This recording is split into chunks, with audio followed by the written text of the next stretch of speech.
Ladies and gentlemen, lions, tigers, and bears, and all that shit, how are you doing?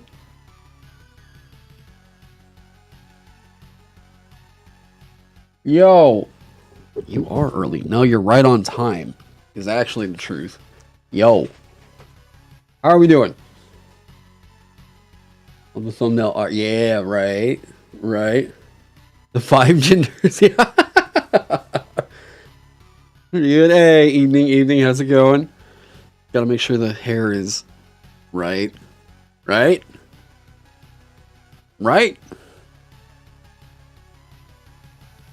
How's it look? How's it? Here, we do the swoosh, right? Yeah. All right. So, I figured this would be fun. I am going to go through some of the patch notes and kind of answer some questions from chat as we go along, kind of what all's changed in the game, talking about my thoughts as we were going through it. God, I am actually... How's it? Yeah, this is fine. I just don't like looking over here for chat. It's weird. I don't know. It feels odd, but we're fine. All right. You never heard of Vagabond? What's the elevator pitch? A TTRPG that will run itself. One that's focused on making it easier to run for the GM and deliver the same kind of mouthfeel as a... not really quite like a 5e. Thank you. It's not going to be quite as cartoonishly overblown. Like, that's been kind of my... No! What fell? Just the whatever hell this is called. Oh! The WickDonald's. The WickDonald's? Yeah. Yeah, by the way, I don't know if those ads are working for you guys, but the anime McDonald's sauce is legit. Thank you. I am not a chicken nugget guy, but this sauce might make me one. Did you get it? It fell somewhere. Oh, wait, they gave us 4? Yeah. Hey. Oh, I heard it. Oh, there it is. It's a bright yellow packet. Oh. But it was turned on its side, blending in with the floor. Oh. Oh. Hey, Brett. No, yeah, right. It's also one that should feel very similar in solo play as it does in, like, you know, guided play.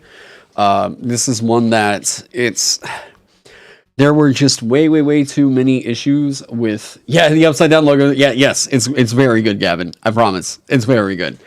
To me, what initially started out as a, like, spite driven thing led to, a completely different and unique system core. And it's delivering the same kind of punch and stories that I wanted to tell with a game like D&D. And delivers something that won't be as big of a mental load as something like 5e or Pathfinder. Now, okay. We've got Nuggies, all that.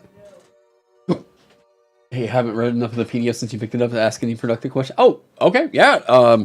Well, feel free to join in on the ride, because what I've got up, we've got 2 documents. Bum. Okay, so we're going to be going through, you can see this down in the description below. You will be able to see the Vagabond patch notes right here.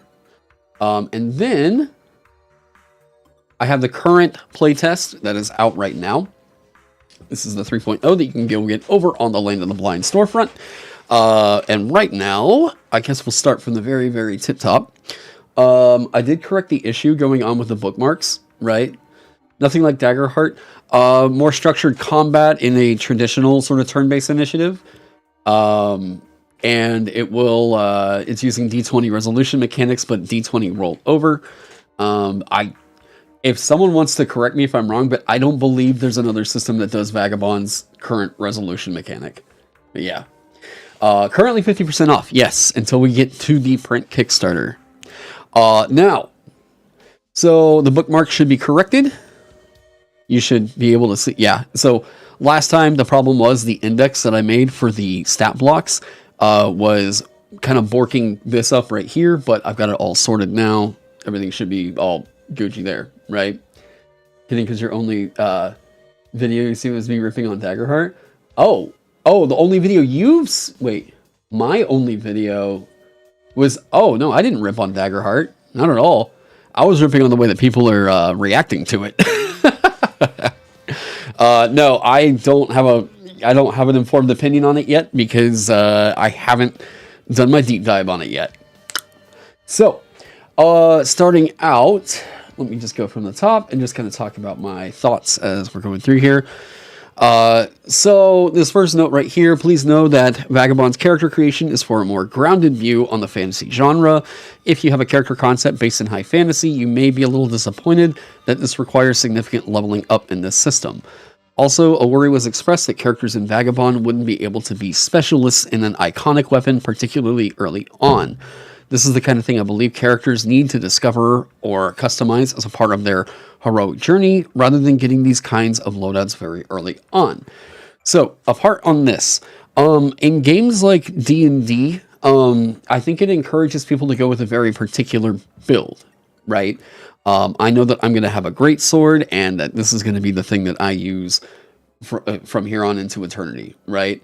Also, by the way, chat, give me a shout if there's anything wrong with the audio, because after I had to move some stuff around for the Dragonbane video, I think I knocked some settings over here, and it was very bassy. I know that much, but so this right in here. So one of the critiques that I kind of have insofar as something like a D&D goes, I'm not a huge fan of this idea that this first longsword you get is going to be the thing that you stick with all the way until whatever, because this is kind of producing the feel bads of like, well, now there's a rust monster, and now it's made people go like, well, now we can never use a rust monster because it makes people feel bad whenever their favorite thing gets destroyed, right? So there's not going to be so much of the like hex blading going on in this system. Yes, you can get like 1 or 2 long swords if you want to carry that with you or whatever. Oh yeah, right. Just a warning about using Google Docs to collect data for AI learning. We're never going to be able to avoid that now. It's a thing. Pandora's box been opened. Yeah. Now, so I like the idea of like you start out as like a first level character, and whenever you are that first level character, there's certain things like, if I'm going to get a long sword, this is going to be the thing I'm going to be kind of stuck with here for a second, right? The thing that I did add in this to help out though, and that music got very, very quiet. Almost too quiet for me. Hang on. There we go. And then I'll turn it down here. How about that? Maybe? Maybe? Hang on. I need a little bit of noise going on because me sitting here talking to the mic in silence feels very, very weird. So one of the things that I added was relic characteristics this patch. Now, it should be quite easy for anybody to build a relic if they want. If you want to build a relic weapon, all you basically have to say is, you know, as the game master, just say, okay, so you have, let's say, you can build a relic worth, let's say, 500 gold pieces. This is kind of what I wanted to playtest with this. We're at 2nd level. You can build one relic for your character that's worth 500 gold pieces, and that's something that you have. Or like 200, something like that. So if you do want to get that signature weapon, or whatever, 2nd level, that's something that you picked up as an adventurer, right? I need this sauce. So, hopefully the relic characteristics should help out with a little bit of that fantasy. But ideally, I do want to keep this a bit restricted. I don't really think I want Vagabond to be the system where, like, it's preventing you from ever really just specializing in that weapon. But I also, I don't know, I'm kind of in the middle ground with that. So as of right now, I'm thinking I would like to still have the fantasy of rust monsters are rough. There's some new primordials in here that are going to be able to destroy certain weapons, right? So, I like this idea. I want to keep going with that. But I did give a little bit of cushion for GMs to be able to be like, okay, well, build out a relic. Here's how much gold you have to build that out, right? So, from there... What are you doing? Come on. Why do you do this whenever I stream? Why do you always do this when I stream? He doesn't come in here whenever I'm just working. He'll like just chill out or whatever on the other side of the house. But then the moment I start streaming, they both just decide they immediately want my attention. I don't know what it is. I'm not doing a durability system. You go on. Don't even get into my nuggets. What are you doing? I know.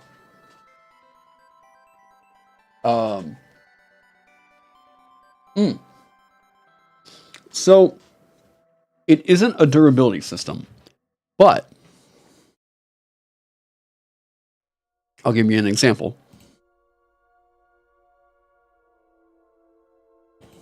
Actually, here, let's go into... Because these guys finally found their way back. I don't know what happened to the rust monster in the last version, so my bad for that getting deleted. But here's a rust monster, okay? It's because I'm talking to someone, not them, yeah, right? So the current rust monster, this is how essentially any, like, weapon armor destruction is going to happen. So something's going to have its armor rating reduced by 1 each time this occurs. Armor reduced to 0 protection is destroyed. Weapons have their damage die reduced by 1 size after the damage roll resolves each time this occurs. If the weapon's damage die is a D4 when it deals this damage, it's destroyed instead. Right? Bingo bango. So, that's going to be like equipment degradation in a sense if they want to go get that repaired. Yeah. Why? Why now? What are you doing this for now? I don't get him. Okay. Now, going back here. General, just some layout changes overall. Just helping with the sorting of information. I'm still trying to decide on like one layout to definitely stick with. This will change over time. As I start talking with printers, it will probably change even more. So, yeah, just really like that, yeah. Now, editing. There's some edits I've made after really working with the system for a while, just for rules clarity. An additional being changed to another. I'm still trying to catch instances of this right here. Whenever an additional comes up in the text, change it to another. Not only does this help with the page bloat, but it also helps to keep it distinct from the terminology of other games. And yeah. Now, keywording. There are new keywords in this version for spans of time to help clarify crafting rules. It's not just crafting rules, actually. This version overall, time and scenes got kind of a big focus. The reason being, I have started to see other games gravitate towards the use of the terms shift and what was it? I know Dragonbane had one for stretch, but I wasn't a huge fan of that.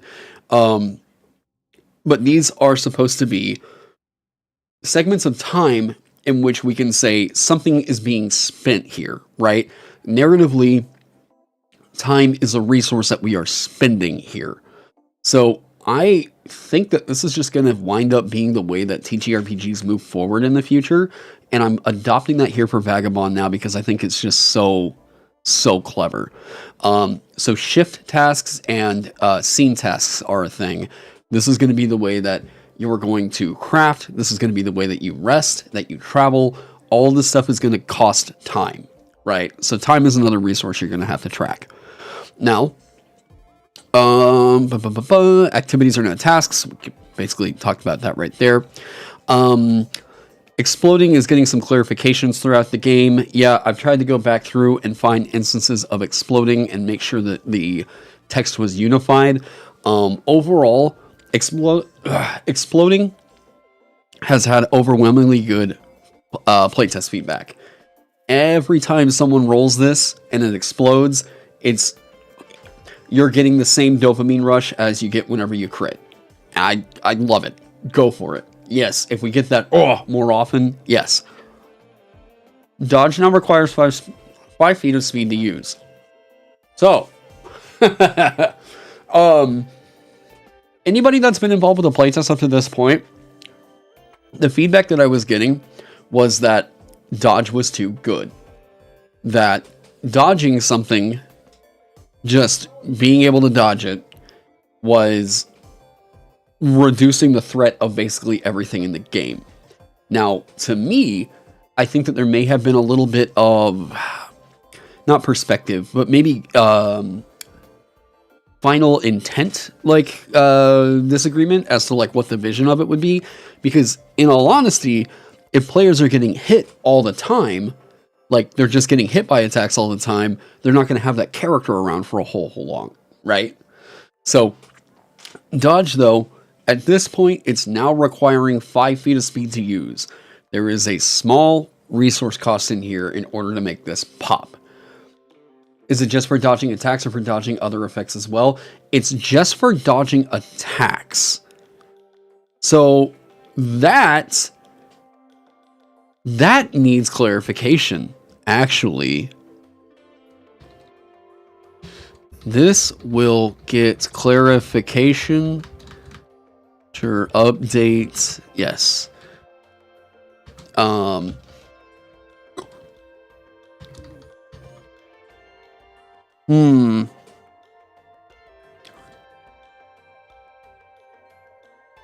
You know what? I need to think about that.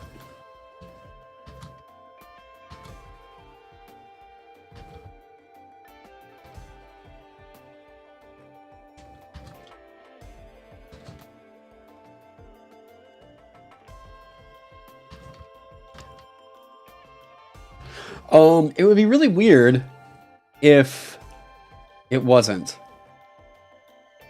Dodging responsibly requires 5 feet of speed, right? I think if there was dodge and maybe there was a reflex, but then we'd have two separate things that function to do,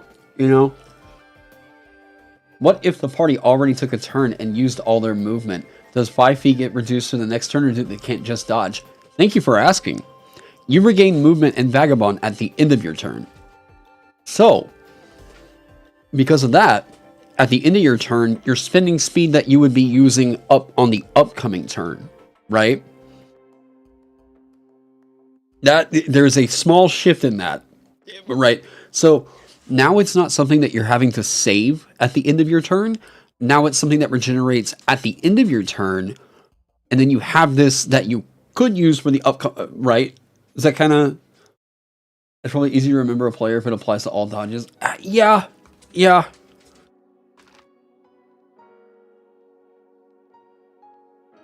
It does seem like an odd difference between the rest of the saves. Yeah. I would agree. Parrying is a new interaction. At this point, it's been out there in playtests for a little while. Parrying seems to be getting very good feedback. This is all inspired by games like Zweihander and Dragonbane. Parrying was a thing that you could have done in Vagabond with a shield in order to block an attack. But with this, I just love the idea so much of using the weapon to bash back another weapon. I just went with it wholesale in here. So whenever you're attacked in the game, you can either parry or dodge, right? So parrying is a new interaction here. It did get some implementation throughout all the different features that we're going to use parry. Group turns being changed to your turn. Okay, so there's a conveyance thing that I think this helps out with. Whenever you're doing solo play, you're not having to think about a group, right? But the odd thing is, whenever you're doing group play or guided play, suddenly it's oh, well, wait, so my turn. Is my turn whenever I take my action? Or is my turn whenever I at the start. What? So your turn is always a part of whatever your group's turn is, right? That's anytime solo or group. That's just been codified throughout the entire game, and it cut down on a ton of page bloat. I mean, so much stuff just laid out so much cleaner by doing this one simple change. Now we're no longer putting your group's turns, the start of your group's next turn. It's just your turn, your next turn, etc., right? Off turn is replacing the enemy turn / an opposing force's turn. Again, just off turn. This is another keywording here.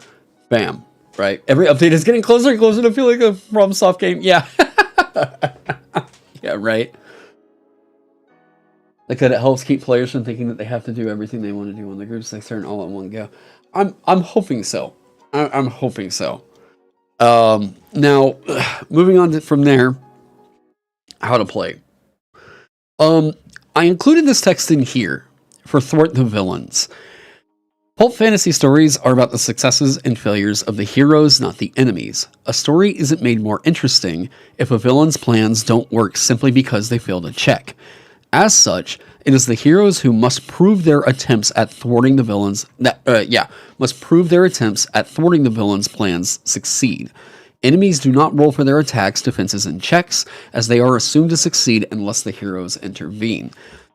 So, I've had some people ask why it was that I just basically removed roles from the GM. I removed the checks that they would have to be making, because what this does is this is part of the way that their AI is going to work. They have a sort of like already programmed thought process in their stat block. You'll see like with the action gambit, right? It's listing in order of priority, and that each of those actions is going to like, if it's the top one, usually this has some kind of restriction that might be certain uses or whatever. You'll be able to see this came into play a lot with the new Lich. Where we go? Yeah, there we go. So the Lich is Dwarf Goblins. Hey, welcome, Sam S. So the Lich's actions right here are all listed with certain restrictions into how they can be used, right? Only casts if the shell is not current. Oh wait, I should probably zoom up on that more. So the way that the action gamut works for any stat block in Vagabond is you read it from top to bottom. This is going to be the way that they're going to use these actions if they have them available, right? And by have them available, I mean like it has to meet all the requirements that are in here. So it has to be able to use the cast action. What the hell is he barking at? Is that him? Oh, okay, she's outside with him. Okay. But what about friendly NPC rules, or do you think NPCs you think are friendly? If the GM feels like they need to have that, then go for it. But in all honesty, it should really be on the heroes that prove this stuff, not an NPC that was super cool. There's too many horror stories about like DM NPCs that just like stole the glory kill or whatever, and like rather than try to take that into how do I put it? Rather than try to take that into the territory of like writing out specific stat blocks or whatever, if they want to do that, Vagabond lets them build a character and just play it alongside the character, or play it alongside the player characters, if they would so choose. But for the most part, with NPCs, I'm not really a big fan of like. I'm not a huge fan of the idea that the NPCs should be super involved in combat. I've never run it that way. Anytime I've got an NPC, they are stepping in the back. Like, I think that NPC needs to be like, okay, back up, right? So how does a Lich choose between Anti-Life Drain or Withering Touch? So with Anti-Life Drain, this is going to be its preferred thing. Cast a bolt, right? Withering Touch is the one that it's going to use if there's something that's up in its face. Right up here, because it's casting this with Cast Bolt, this is going to provoke intercepts. In the upcoming version, this will not. Touch will not provoke intercepts if you're using it to cast. This is going to be a very slight buff to this right here. But what it also does is make sure that there's certain classes like Revelator. Revelator and Magus are going to get a slight buff because Touch is no longer going to trigger intercepts, right? So you read it from top to bottom. First turn, this guy is always casting Anti-Magic Shell. This is its big scary thing. This is a showpiece thing. All casts to target beings within the aura are difficulty 18 for the duration. Relics that aren't fabled don't function within the aura. So this is a thing that it uses to shut shit down. If anybody's trying to cast against it, they're going to have to cast against 18, not the thing that they have in their stat block. This may be so scary, this needs to get reduced. Like, that's... yeah. Fuck yeah, Punch Sorcerer. Yes. Yeah. So, if there's no Corpse Insight, then it's not going to use Raise. So then it goes down to its next thing, right? So this is how the kind of action gambit works. This is why they're not all in alphabetical order. Yeah, oh shit. That's why I included this section. I've had some people asking questions about like, hey, it feels like the GM isn't getting the roll or whatever. And it's like, well, they're running all the monsters and stuff. And I've never thought that really rolling a d20 made the story more compelling on my end. You know, the story should be focused on the players. That's how I've always felt. Basics of play. The dice. This is a change that just happened today. It has not been incorporated yet, but there was such a good suggestion because of another change in the game that I would like to open that design space up, and favor has to be changed in order to make that happen. So favor/favored. Favor now reads: roll one additional die of the same size and use the result of your choice. So what I say here, this opens up territory for mechanics like Pugilist Dig Deep, where you can roll your exact difficulty for additional benefits, right? You didn't miss rolling it. Let me focus on so many other things during the combat and make combat so much. Yeah, right? We're not having to like add modifiers for the monsters, who like are the least interesting things to be adding modifiers to rolls for at the table. Talking about Dig Deep. Hey, Bathwater. All right, so Dig Deep. This Pugilist has gotten some tweaks, and this is one of the features that gotta change. So Dig Deep, when you make a brawn check to attack or parry and the roll is equal to your brawn difficulty, the target or enemy that provoked the check is incapacitated for the rest of the turn. I want this to be... oh, what was the core resolution mechanic again? Remind me here in like 30 seconds.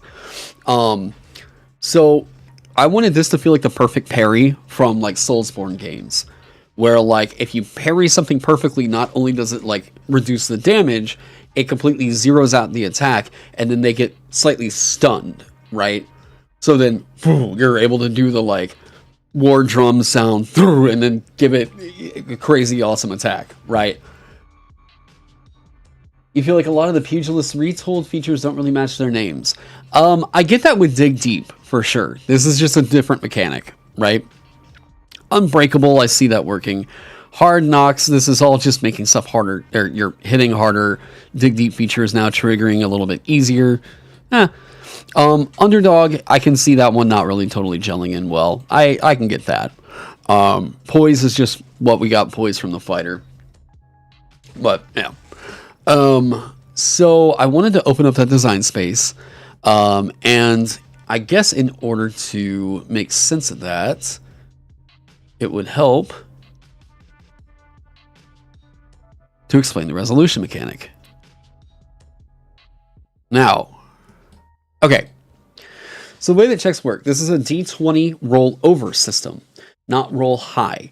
So roll high is like D&D 5e, and Pathfinder, correct me if I'm wrong, I am like 99.999% sure I'm right on that, as well as Shadow Dark, right? Now, with checks right here, this is roll over. So it's supposed to be delivering the same mouthfeel as roll high, but it's going to be like the system integrity of a roll under system. You will always know what it is you need to hit in this system, because your difficulty is going to be equal to 20 minus your stat, which is doubled if you're trained with that thing, right? The player said it doesn't seem to streamline. Yeah, it's like there is a really good reason why systems have been using roll under. I get. This was always my conflict. Roll under systems are awesome for solo roleplay if you wanted to go that route. It also reduces any adversarialism at the table because you don't have this secret hidden thing from you that you don't know what you need to hit. Overwhelmingly, this has been extremely well received right now. Your difficulty is equal to 20 minus the stat, which is doubled if you're trained with the stat. So your stats are going to range from 1 to 7. So if I have a stat of 7 and I'm trained with that thing, that means it's doubled. So it's actually 20 minus 14, which means you have to roll a 6 or higher. Right? The game does the math. Yeah, I wanted to handle all the calculations before a single roll was made. As soon as you have your character sheet, you should know exactly what you need to do. Hang out, been super busy. Great stream. Later, Fables. Yeah, have a good one. I want you to know what you need to hit on your character sheet. I don't like hiding that stuff behind the GM screen. It doesn't seem like info that needs to be back there. Now, let me go back. Okay. There's also another thing in the resolution mechanics I'll just touch on real quick. Tests.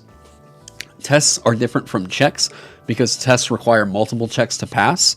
So if something is like a, let's say detect test 2, this means that I have to pass 2 detect checks in order to pass this test. So this is the way that I'm doing lock picking. So like if it's a complex lock, that's going to be like a test of 3. You have to pass 3 consecutive checks in order to pick this lock, right? I kind of like that magic crayon. Now, okay. Time and scenes, focusing. I'm still trying to figure out the best place in the PDF to really put this. This has been a difficult one to figure out because it's not specifically a magical effect, but it affects spells. So focusing, I've moved up into time and scenes, and then I'll reference it again later on in the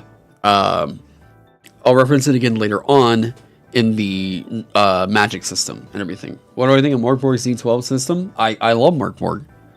I love it. We're talking Vagabond. What are you doing? Targeting. Okay. Targeting just got a simple cleaning up, editing pass. That's about it. Just word reduction, cleaning that system up. Making heroes. This just got a typo fix right in here. In general, everything about making heroes feels pretty good at the moment. The only thing that I'm messing around with right now is simply your health.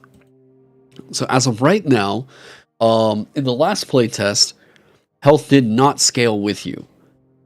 After that one, and with the changes that were going on with dodge and parry, I decided to bring this back to where health is now scaling, but it only increases by half your hit die's highest value rather than your full highest value. Yeah. The setting of the difficulty rating? Oh, I have no idea. It's DR12. If you're decent with the thing, it seems like you're gonna roll or you're gonna do all right with it 50-ish% of the time. I mean, I don't. Yeah, it's fine. It serves its purpose. Ancestries. Okay, so with Beast Folk, there was one particular trait that was in here that I removed because the only reason why people were talking about it was either number one, because they wanted to make a rabbit character, which is awesome. That's the way that we want to go with it. Or number two, they were specifically trying to min-max it in order to get way more movement speed than this thing was intended to give. So I removed it in 2.3 or 2.4 or something like that. whenever I started doing the session 0 for the game over on Logomancy's channel, he wanted to build up a bunny folk like vanguard, and I was like, sick, okay. And then very soon after, that was whenever I implemented the change, and he expressed how he was like, that's really sad to see that go, because I had this kind of particular like vision in mind in cinema, and now I can't really do that. And I'm like, okay, well, what's up? Like, let's talk about that. And he made a very simple suggestion that didn't really fuck with speed too much. So jumper has been reworked. If you jump with your move, you don't provoke intercepts for the jump. Cake. You're expressing that you're nimble, you're quick. We don't add any additional like speed exploits, anything like that. This gets across a really, really easy narrative right in here. I love the recommendation so much, I basically implemented it that same night. So now, jumper's back as a secondary trait, not a primary trait. So it's a secondary trait that basically is giving you don't provoke intercepts. So I dig it. I liked the recommendation. Draken. Okay. Draken got originally this was recharges on countdown die 4. So this was just way too good. They had 2 Draken in the game that Ted and Bob were in, and this thing being that reliable that many times in combat was way too good. So now, this makes sure that you can't use it turn after turn. This will always be at least 2 rounds before you can use it again. So we have the 1 round, CD6, if you get lucky, it rolls the 1. Okay, now it goes down to a CD4. Your next turn comes up, does it roll a 1? If yes, you can use your breath weapon attack again. Because when it's on a CD4 and it's able to recharge that easily, it's too good. It's way too much damage. I don't want to take that much away from it, but it needed some reeling back. It definitely did. But because of the nerf, it now deals full damage on a pass and half on a fail. So I took something away, but I gave you something else. So, yeah. Do you think there need to be specific furry races, or do you think furries just need permission to reskin humans more than they want animal powers? That they're what? What? What? Why are you trying to pin me in a corner like that? I mean, we have people like the character expression of having a bunch of different ancestries to say whatever the hell they want to say with it, right? So, like, I give you the options. Dwarf. Okay, Dwarf got their matchless trait.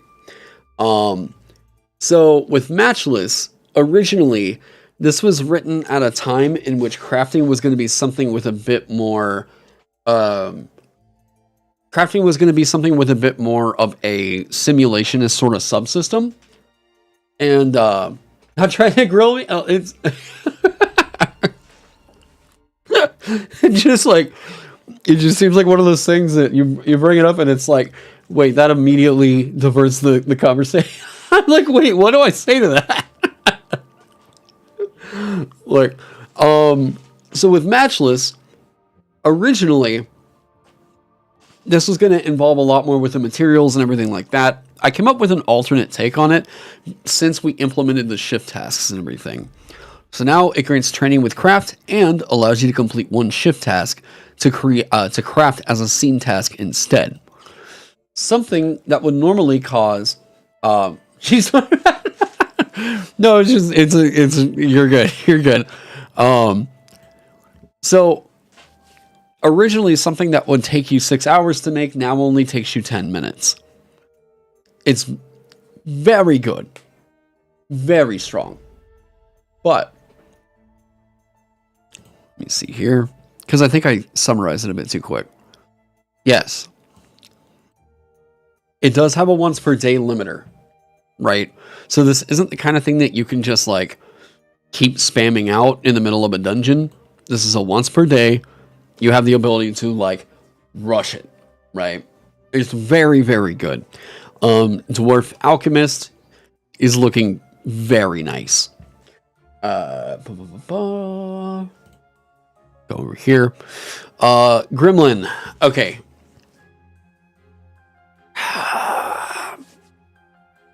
I am tempted to pull some of the bestiary stuff away from the core rulebook. The bestiary ancestries. I haven't heard a lot of responses regarding Gremlin. Without a lot of playtest on it and a lot of feedback, I'm a little bit worried about rushing forth with it, especially on one that has a lot of very intricate features.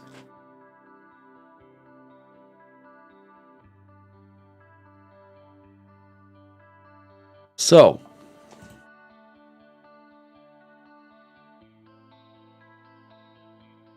okay, Amelia, you need to go. No, you're just trying to eat my chicken nuggets without me seeing.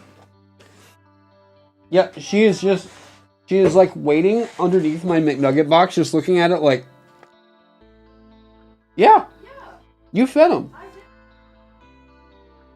Yep, nope, she's just in here being a beggy dog. Uh-huh. Yeah. So, with the bestiary thing, I'm thinking about splitting all of these ancestries apart, where these are not going to be in a core rulebook. They'll be in something separate. Even if it is, we have the player's guide, and then we have the like bestiary.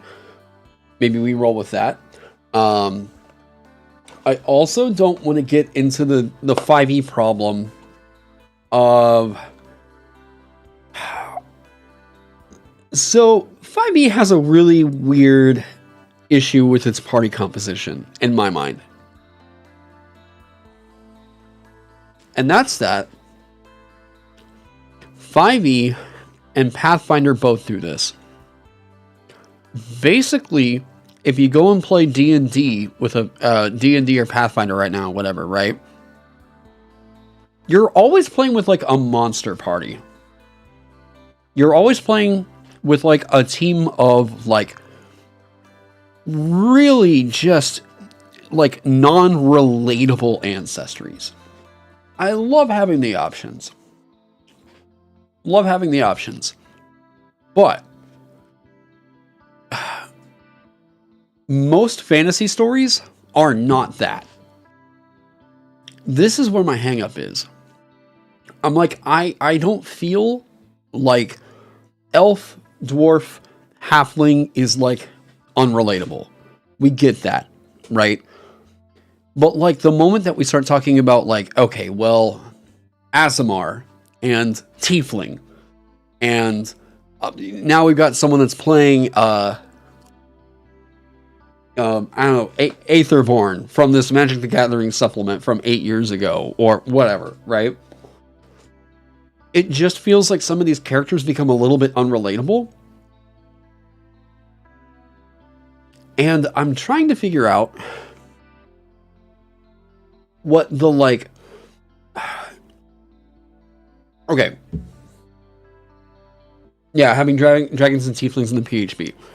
So what I thought about doing is this.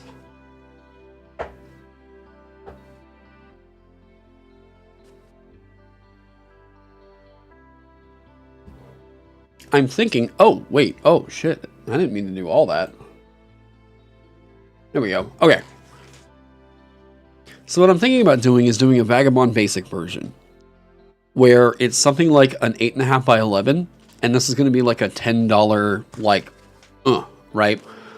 It's going to get you 5 levels, and it's just going to have, like, human, orc, elf, dwarf, etc., right? These are going to be more traditional fantasy characters, or fantasy ancestries, rather than the like huge expanded portfolio of options, right? Yeah, jump scare.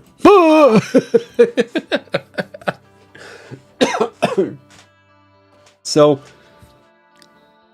because of situations like this right here, I've thought about deleting this ancestry a couple times. Out of everything else that's in the game, this one stands out very, very hard. Doom Magnet and Hunger for Havoc are unique, and not in a way that they're unique they're unique to a point where I think that they stand out too hard, and not in like the interesting, well-designed way, in the throw everything and the kitchen sink at it way. So I'm thinking about stripping this one out. That one actually got you. So I'm not entirely sure if I want to go that route yet, but Gremlin is also one that I just haven't really heard people feel like that it needs to be in the game. They're like, yes, super stoked that that's there. Yeah, not like Goblin, right? Goblin makes sense. I get it. I get it. Yeah. Okay. But this one to get some cleaning up.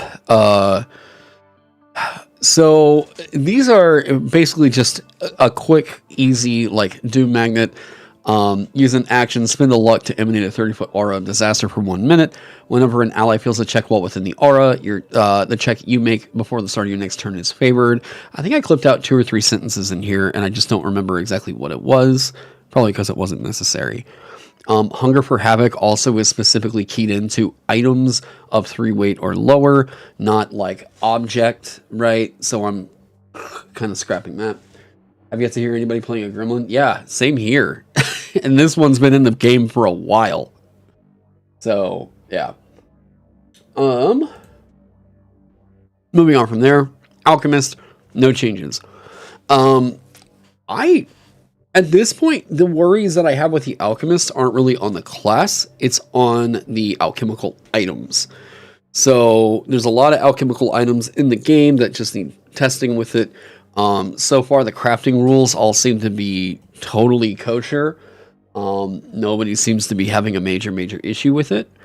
So I worry a little bit, though, because if I'm not getting a lot of feedback, I don't know if that means people are super stoked or what, right? So Alchemist is one. I'll be making a pre-gen for that and putting that out with the playtest and all that. Barbarian. Okay, I need to get rid of this actually. Barbarian. Cleave got rolled back. Rage. So Rage no longer hinders damage rolls against you.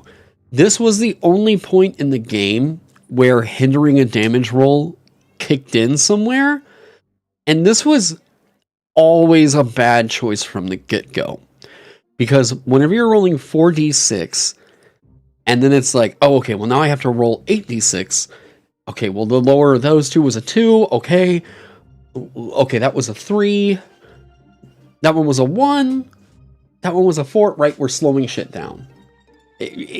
So, the other part of this is that this barbarian in Vagabond is not limited to only wearing light armor or no armor, right?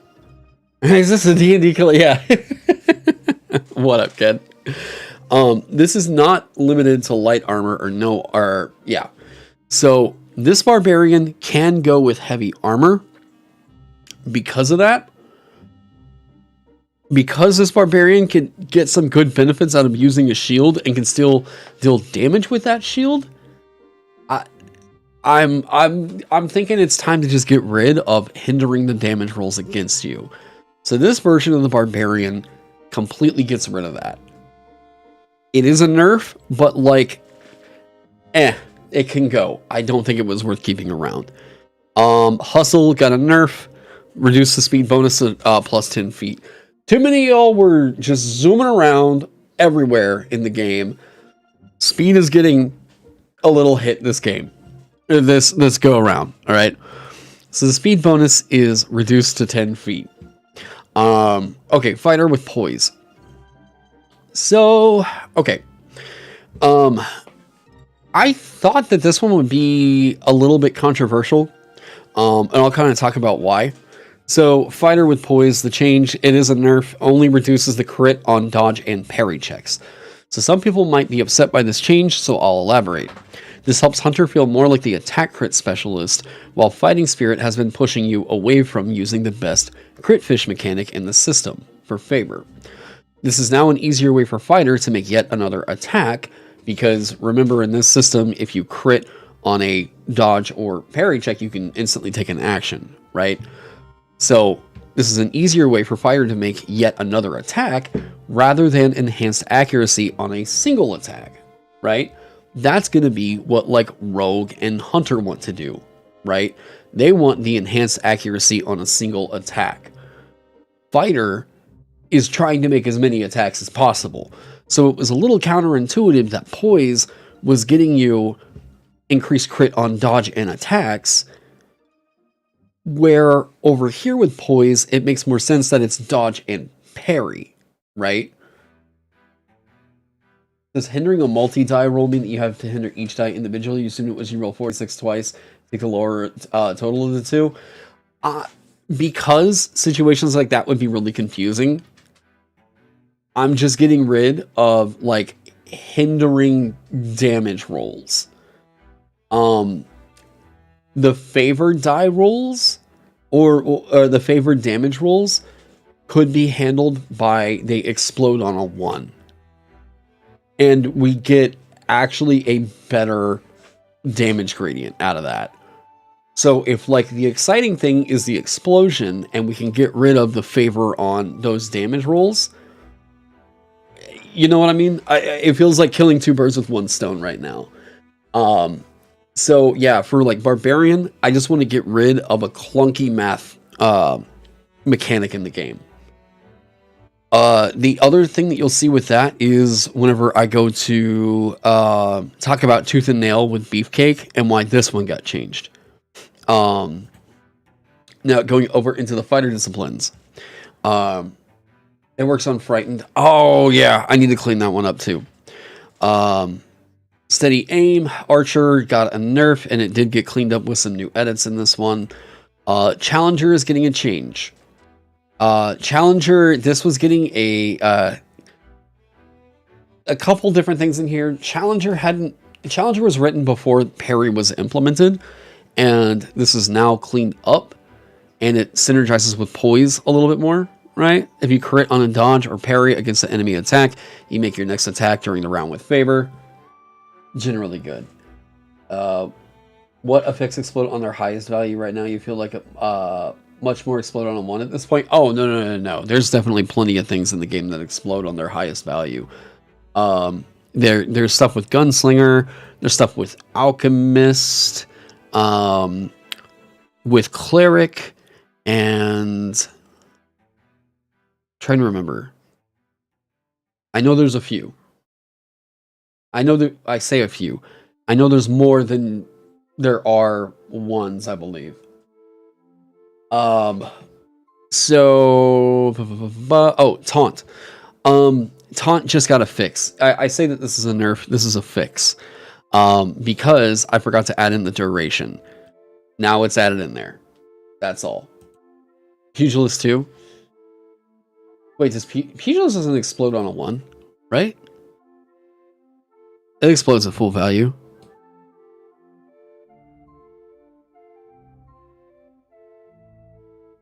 Yeah, explode when attacking and parrying. Yep. Oh, wait. Oh, that doesn't mean anything. Uh-oh. I need to fix that. I need to mark that to be fixed.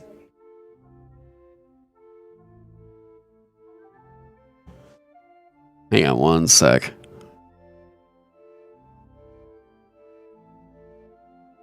That was for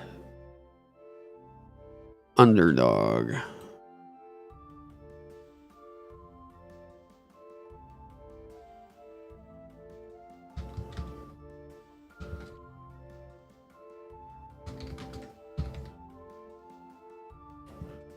Yeah, I'll figure that out. Okay.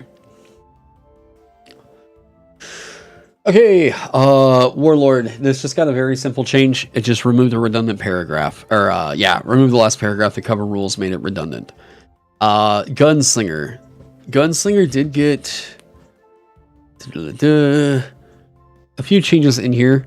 Deadeye has just been cleaned up with editing. Grit. Okay. So I think it was Mitchell, who is Awesome Soul, one of the mods in the Discord, who was playing a gunslinger in one of the playtests. And the gunslinger just absolutely destroyed. And not in a way that I think was really... it was just too easy. It was way too easy to make all of its shots explode because guns are doing like 2d4. So like these damage dice are exploding a lot more. And it got to a point of where, despite the explosion being fun, it was just too much. So I didn't want to absolutely kill the fun of it. So I gave them a little bit more in grit in order to kind of, give them some oomph. Big Irons now triggers this explosion on a roll of 1 on the damage die. This is a little bit of shoring up of their damage, right? How did it regenerate before? It was regenerating on rolling the crit, and I believe critting on a dodge check, if I remember right. And then on a you basically got it back every combat. Now it only regenerates the crit on the grit on a crit with an attack using a firearm. I'll scroll over to that. Let's make sure everything is clear.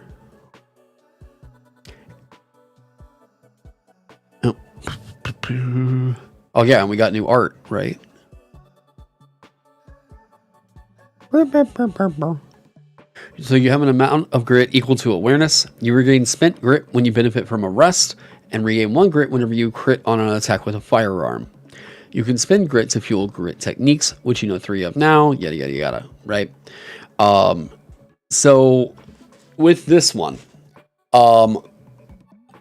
I think the regenerating at the start of combat, having the resources and everything is... It was just doing too much. And it was a sort of floating thing that if you were getting it back that much, why even track it? So, like, why not just say that they can always do these things? And I was like, yeah, that... So, if it got to the point where people were like, well, why do I need to track this whenever I get it back so much and so easily, and it's doing so many incredible things, I feel like this needs to be reeled back in some area. So the regeneration is one way I was doing that. Now, moving forward from there, Big Iron's got to change Buck Up. Now allows cumulative damage reduction by spending lots of grit from your pool. Before, it only allowed the 1 die roll. Now, you can continue to spend the grit to reduce it by an additional d4 per grit you spend. So, now some people are going to be wanting to spend grit reactively. Bullet time. Now applies to any defense check made against an attack. So this could be a dodge or parry. And the bonus can now crit on the defense check. So like I say in here, Gunslinger was absolutely nuking, but feedback was generally positive despite its overperformance. These changes hopefully bring the Gunslinger to a more reasonable state, but don't kill the class's identity as one that needs to devastate. That looks like that. It does have 2 spaces. Oh, right here too? Ha! I don't know how that happened. Feedback was also telling me that big irons was the only reason people saw value in grit, so buck up and bullet time have received some love. They got a buff. Grit got a little tiny bit of an but yeah. Grit tiny the gunslinger's core. Yeah. Plus, it has the other cool benefit of feeling a little bit like a reload without it being a reload, right?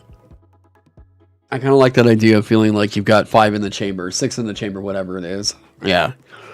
Quick draw. Now grants a free attack with a firearm when an enemy makes a ranged attack. Ooh. I wanted them to feel super unique. Where was you? Yes, quick draw. Once per round, you can make 1 attack with a firearm when an enemy makes a ranged attack. So what does this mean? Aha! What it means is they are now able to do ranged intercepting. The only difference here is that this doesn't work for casts. So this is, if you see somebody readying a bow or doing what the hell ever, you can make an attack against them. Bingo bango. I am going to see how this one plays out. I think that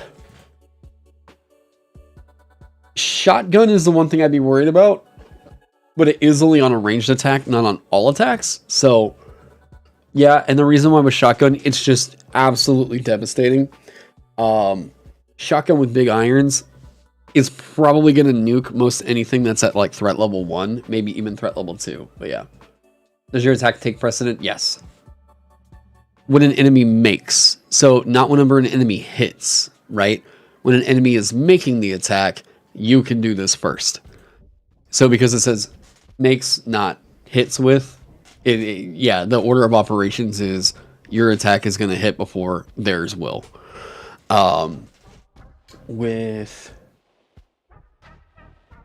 Yes, before the targets. Yep, it's quick draw. Maverick.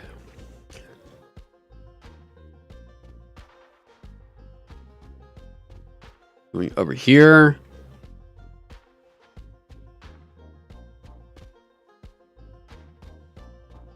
It is pretty baller. Now only once per round rather than once per turn.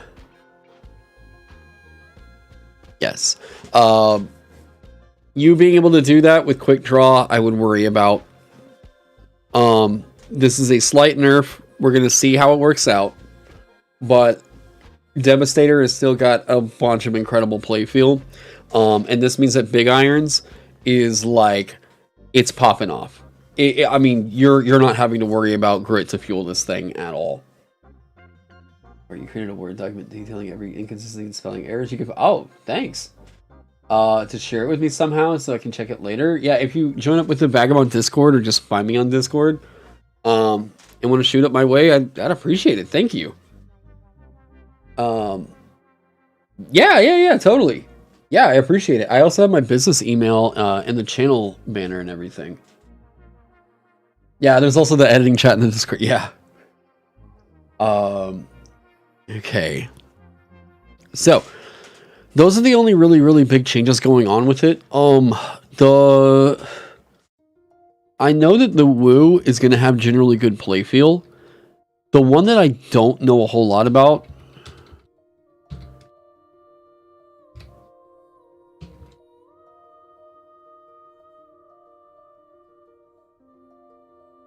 I will be making a pre-gen for this one because it needs it. It needs playtesting.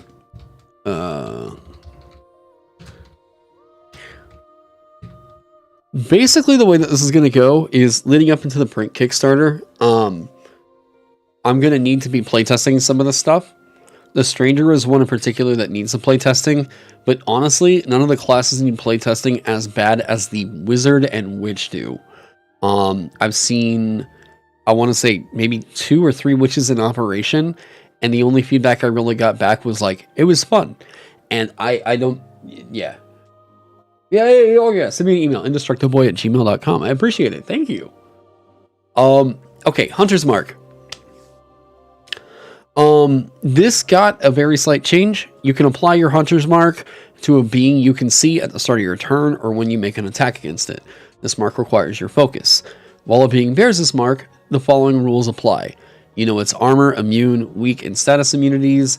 The roll for you to score a crit on attacks targeting it is reduced by 1, and is reduced by 1 further each time you hit it with an attack. This can reduce the roll no lower than 16. So I wanted Hunter and Gunslinger to have a kind of marksman-like feature in here, right? I wanted there to be a little bit of a through line, you know? The Vagabond Discord is linked in any of my video descriptions.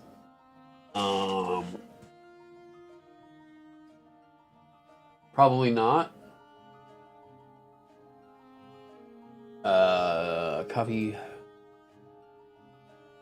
Here, let's do this.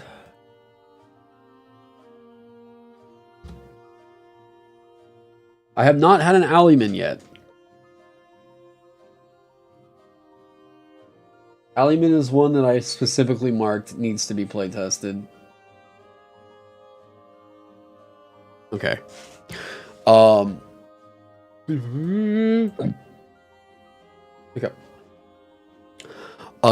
So I wanted marksmanship to feel like this crit reduction kind of a thing, but I wanted Hunter's Mark and Deadeye to feel different. So Gunslinger gets this sort of rage state that they have to maintain. Hunter doesn't. It requires their focus instead. So this is a specific thing here for concentration.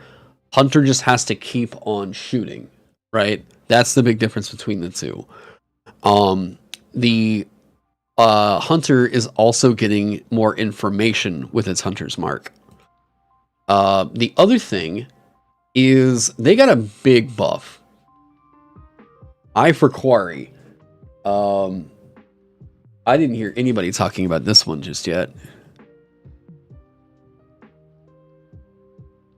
Probably because it's so small and people just haven't really read through the doc on that yet.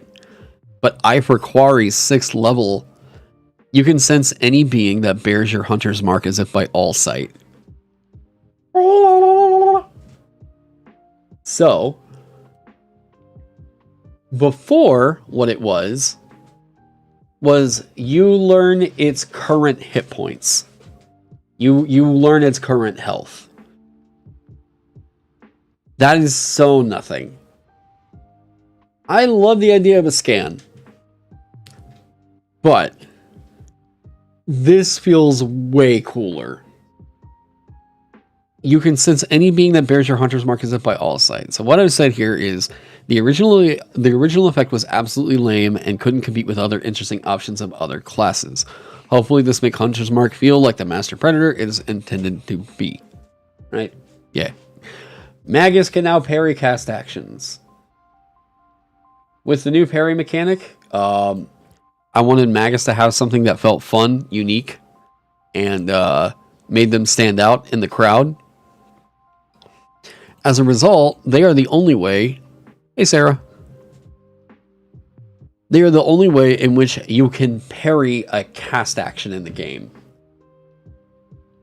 Yeah, right? But the reduction of HP, yeah, right.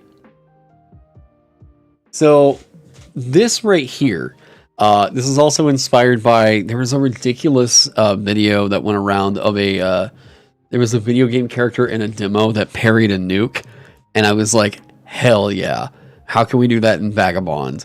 So Magus gets a unique feature in here, in that they are able to parry casts. So while you have a weapon that you have imbued with a spell equipped, you can parry casts that call for a dodge check and include you as the target. If you crit to parry a cast, the effect is dispelled. So what this means is, if somebody was to throw a fireball at you, you could parry the fireball. Yeah, counterspell. It's counterspell as a right? And what it means is, notice it's the effect is dispelled. This is anything caused by the casting, it ends. So if it includes your other allies, they're not affected by it. It is supposed to be a wham, you in the cast. I wanted that. I wanted Magus to get something that felt fucking cool and cartoony and like, oh, that's sick. Yeah. So now that's what Magus is getting here. And this, I think this version is going to make Magus feel insanely different. Your only concern is that, you know, a lot of casts don't ask for dodge checks. It just means we need to add some. Yeah, I'll mark that down. That's something that we should probably, Does that include the Lich's anti-magic thing? Their anti-magic thing is a self-aura. Now, that's also not calling for a dodge check. It's like just a thing that the Lich has going on around itself, right? There are other... We do need to write some monster stat blocks. That would make that absolutely sick. You need to go on. No. No. You're not getting my chicken nuggets. Go on. I am a 34-year-old man fighting a dog over chicken nuggets. Go! I love you. Go! You're sweet. Get out of here. No. Sitting at my door isn't going to make your cause any better. She wants chicken nuggets.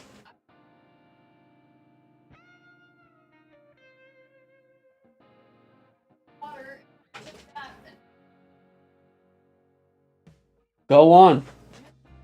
What? Go.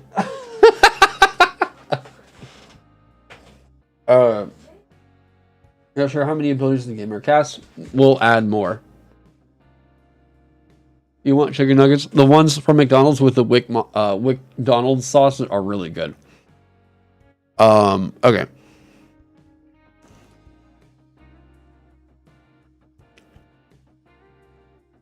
This would be parryable. Possess wouldn't.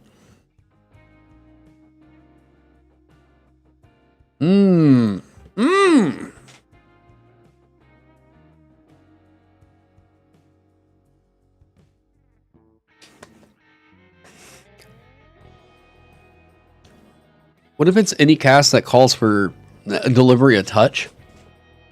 Maybe that's the fix. I'll remember that. You don't know anyone who doesn't want chicken nuggets? Fair. Vegans, I guess.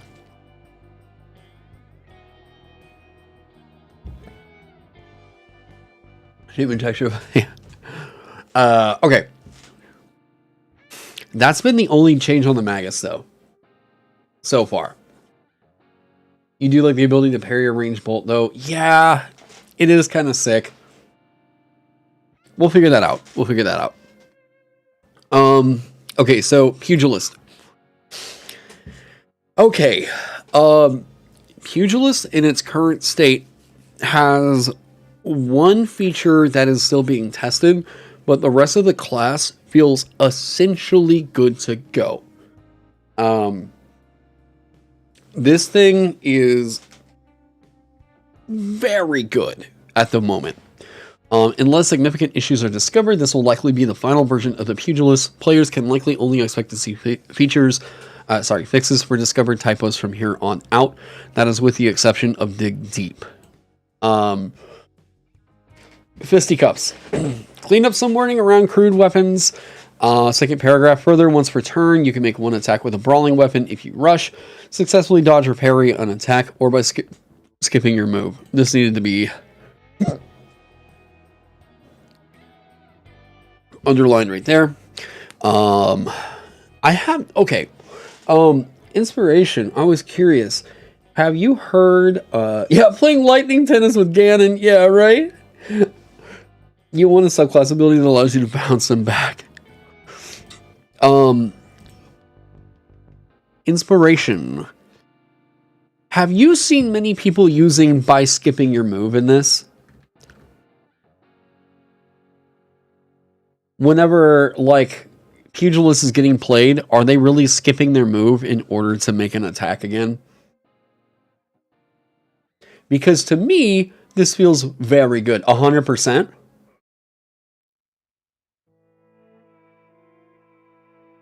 Super effective against swarms.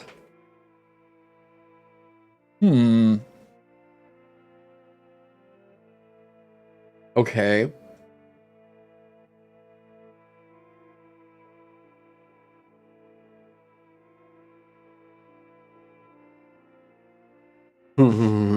Okay. I was just curious about that. I wasn't really super sure how well that was performing. There is a pugilist currently in the run of 1,000 swords that I'm doing with Sarah's group over on Logomancy's channel.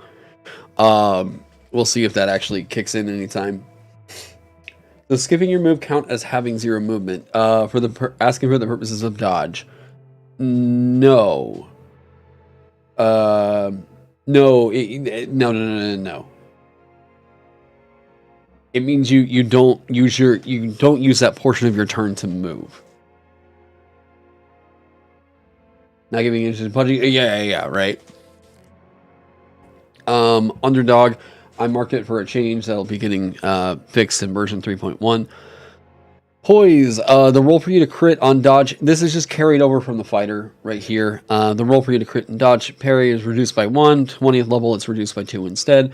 All pugilists, we're going to want this from the fighter. I like how this feels, like a unifying thing for pugilist and fighter, while the rest of the features keep them distinct. Yeah. It's a good thing for the pugilist to get that. They're going to make more attacks, hit more often. I think they're all going to want poise, or they're just going to be jealous of fighter getting it the whole time. Dig deep. Okay. So this is a new experimental thing. And this is going to be the reason why I think Favor needs the big change of you can choose which roll to use, not you always use the highest. Because I like this design space right here. Wait, so you can still spend movement on effects that aren't moving? Yeah, like dodging. Yeah, you're skipping the move portion of your turn. So, like, you can't take the move part of your turn. You have a move and an action. And by skipping your move, you can't move for the turn, right? That doesn't mean you reduce your speed to 0. It just means you can't move for the turn. And since your speed gets replenished at the end of your turn, you still have it for the upcoming round. Or you will have it for the upcoming round, if you wanted to use it for dodge checks and stuff. Yeah, all it means is you can't use the speed that you have for the turn. You have to skip your move to, bam, do another attack, right? So, if that target hasn't moved away from you, it's a pretty easy lockdown. You would skip the remaining 20 feet on your turn. Correct, yep. Yes, you're spending a piece of the action economy, not the speed as a resource. Bingo bango. Got it. This is a way to get rid of things like bonus actions from 5e. I was originally thinking that, like, I had set out to do the quick action to get rid of, like, reaction and, like, bonus action and just kind of combine it into one. And then I went even further, and I was just like, let's just can this quick action thing. And once I did, it was like, oh, we don't need that at all. Absolutely not. You know. So dig deep. I really like the idea of this. Of whenever you roll specifically your difficulty, it's another special thing. Dig deep. When you make a brawn check to attack or parry and the roll is equal to your brawn difficulty, the target or enemy that provoked the check is incapacitated for the rest of the turn. This is specifically your brawn difficulty, not a crit, not anything like that. Specifically, you have to make that roll. So if it's a 6, you have to roll a 6 and nothing else, right? I like this idea.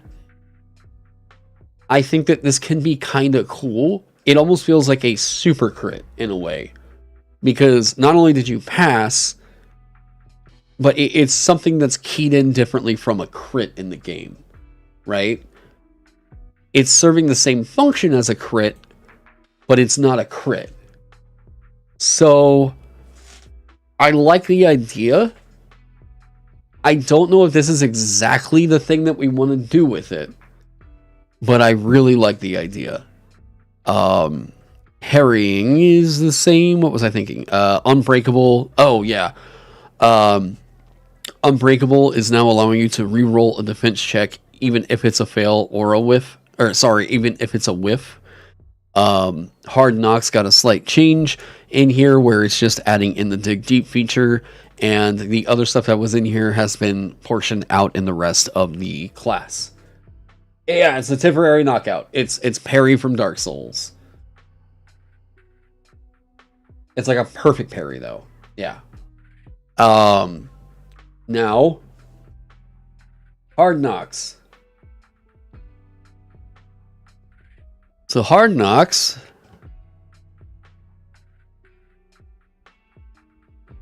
Where were you? Oh wait, not Hard Knocks. Sorry, Tooth and Nail. So with Beefcake got a change. When you regain health from a healing roll, you regain 1 additional health per die used for the roll. Okay. So this got a change because this was originally giving you an additional D4 of a healing roll, right? That you get from this feature. But that therein is giving you a bonus roll that is part of a healing roll. And then the question becomes, okay, well, what else can augment a healing roll for something? And I realized that by designing that one thing, I was basically walking out the door with my shoes untied. This wasn't future-proofed. This was the kind of thing that I couldn't really mess with too many things later on down the line that mess with healing rolls because of Beefcake in its state of just getting an additional healing roll. Now, it's for each die used for the healing roll, you regain 1 additional health. So this right here is basically giving you a upgraded healing die on average, right? Can we get egg and bacon and cheese? Like, if your hit die is a D8, now it's a D10, effectively, right? So this is upping your hit die, which is used for most healing rolls. The part where this really goes absolutely crazy is if you have a cleric that is overloading life on you. And then in that case, if they're rolling like 4d6 for life, you're getting an additional 4 hit points on top of that. It might not sound like much. It is much. Because health in general is lower in this game. Wants to play a dex-based unarmed fighter? In the future, I will be making an ascetic class that will be like a monk-like fight, monk-like brawling character. Yeah. Just not right now. There was a point where rogue was looking like an option. If you go rogue, you get finesse, and then you can just punch with katars, and you can do that, and you can sneak attack that way. But yeah, I wanted to focus on pugilist really being in the forefront. And my other issue with any monk adjacent ones is that they never make anybody happy. No matter what, a monk, oh god. A monk option is always going to piss somebody off because everybody that's taken like one Taekwondo class is going to tell you you didn't write the right martial artist. Let's see how many people I absolutely piss off there. There are some people who feel like any monk whatsoever is not representative of martial arts. And it's like, of course it's not. Of course it's not. It's in a game where we use dice and yada yada yada. It's more of a background than a yeah. So, yeah, Qatar's reflavored them as the Hidden Blades from Assassin's Creed. Yes. If you wanted to go with a Dex build punchy character, you can do that with Rogue pretty easily in here. Because you can use finesse for the attacks of most of the fist weapons. Yeah, martial arts are way too varied to get every single type. Yep. And no matter what, you always wind up getting somebody who makes it their personal mission to dress down how nothing you put into the game was representative of what their version of martial arts are in their head. It just never makes anybody happy. I'm not going to handle that with this core.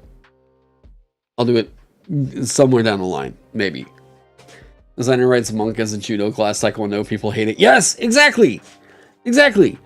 Or you get the people who have never taken a martial arts class, but they're very upset that they can't make their favorite anime character with the monk. And I'm like, fucking what? Yeah. So, no, I don't plan on taking on a monk in this one because I think that you can just do that with a rogue in this game right now. But I will at one point. I've been wanting to work with this guy for a while, and I know that he's currently working on multiple different projects, but I've already spoken with him a bit, and I'm going to hire Daniel Kwan once we get to a certain point. And I just kind of want to give Daniel the free reign. You go. You tell me what you think this thing should be. The killer class is a cleric and atheist hate it. Yeah. Right. Okay. Rogue. So, the change here, yeah. Rogue got quick reflexes because dodging got a nerf.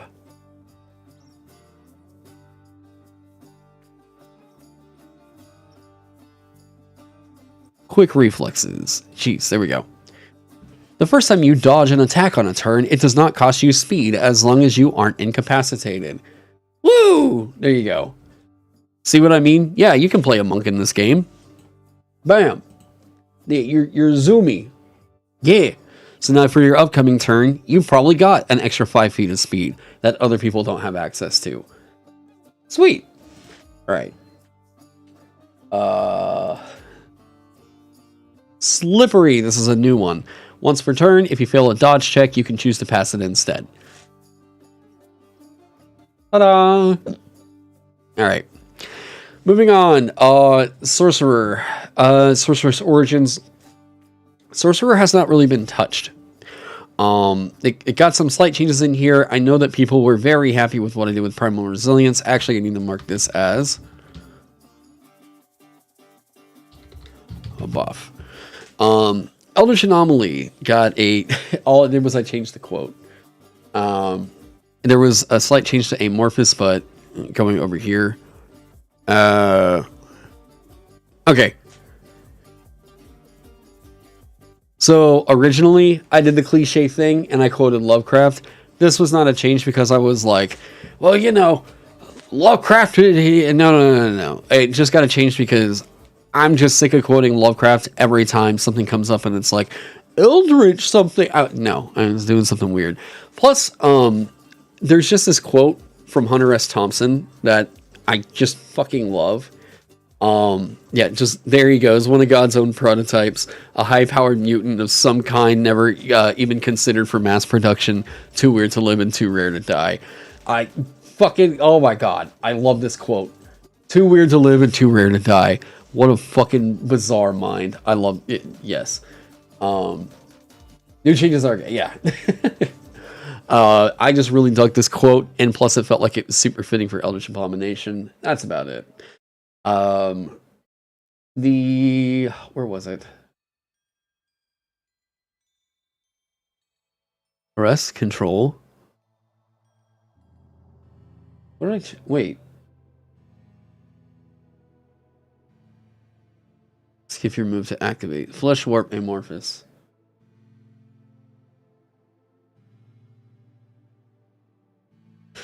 Am I...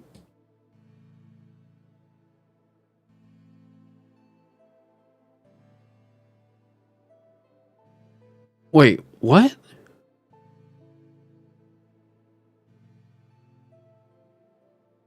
Huh? Wait, what's that in there for?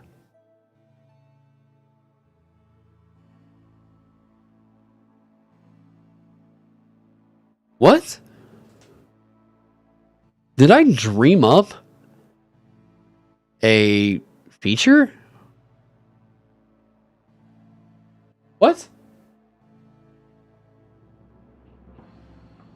Does anybody in chat know what the hell I was... Wait, what? Was I, like, Freudian slipping the 5e one?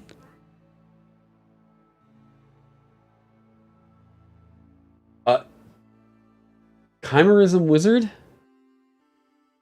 Oh!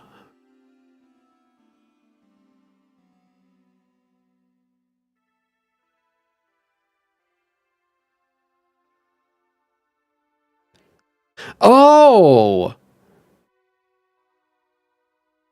Wow! Thank you for catching that.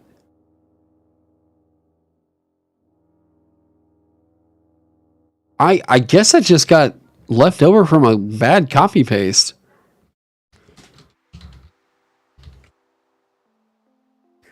Ah, thank you. Okay. I was like, what the hell? Okay. Now, Primordial Avatar. Okay. This was a suggestion from the group that Inspiration is running. Primal Resilience. So they finally had a Primordial Avatar in their group.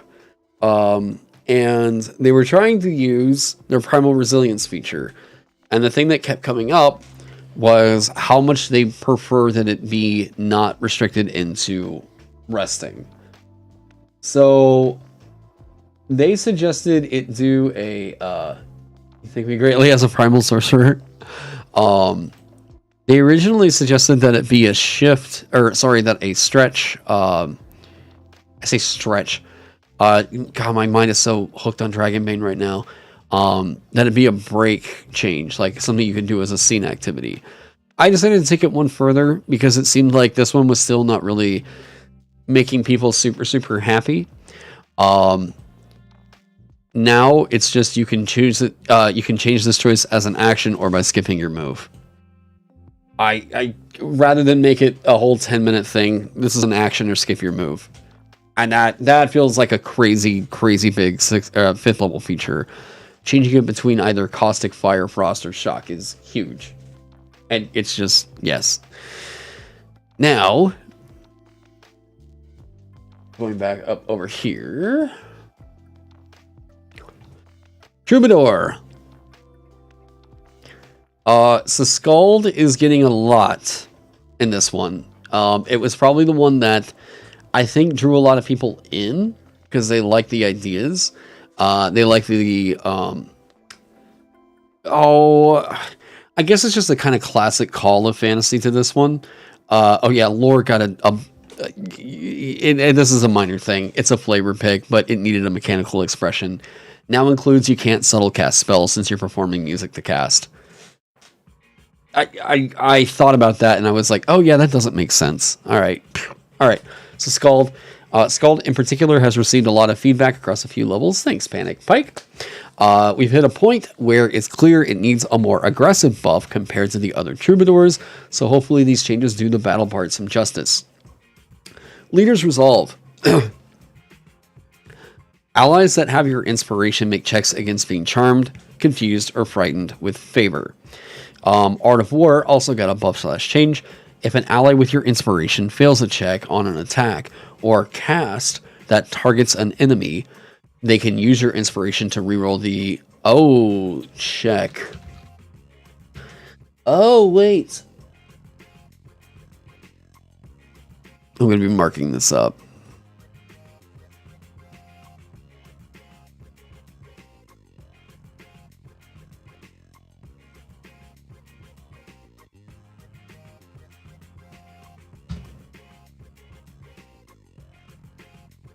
There we go. That'll get a fix. That needs to be checked. But yeah. Here's your dog whistle Troubadour.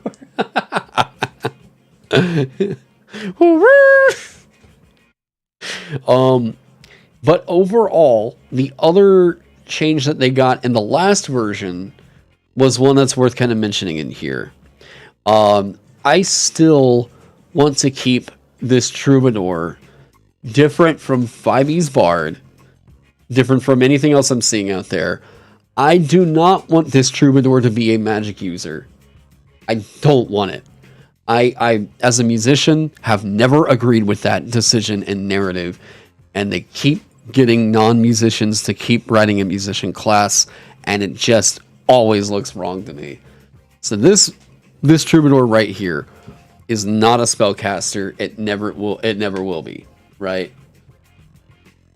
Yeah, it sounds inspiring anthem.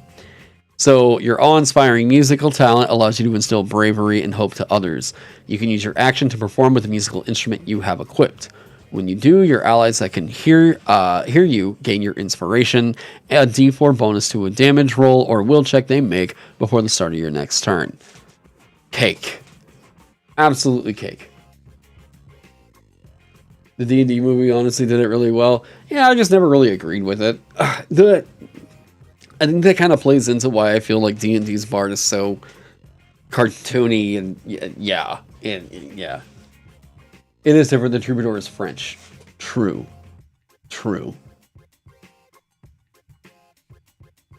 As a Celtic myth nerd, you don't agree with magic bard. Now. Okay. This big bad boy. As you can tell, Vanguard got lots of change. So we'll start from the top. So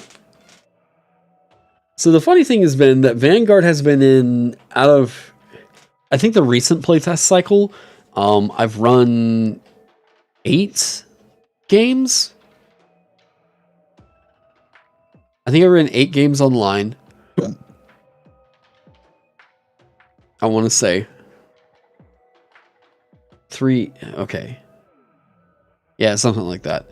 And Vanguard was in, was it 8? So Vanguard was in over half of them, I want to say. If I'm remembering this right. There was the all-caster party. Who was in Ted's group? I think they had a Vanguard in that one.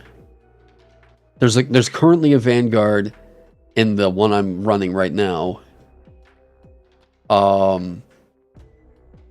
Basically it's like this. This class is hitting really hard. And I mean, like, people are really resonating with it. It's also hitting very fucking hard. I love this one. This is like my personal contribution to the whole entire TTRPG community is probably just getting this class concept out there in the wild, right? So like the Vanguard is doing extremely fucking well. The problem is this feels a bit like taking a battering ram to every situation. And that's great. But it is a little bit of a standout. The Vanguard is Apollo. What do you?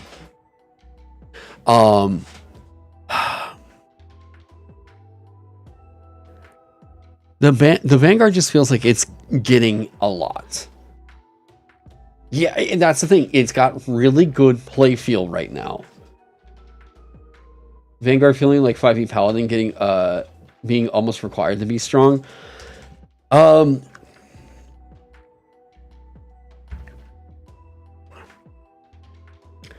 don't think the power of control has ever been more present than it is on this motherfucker right here.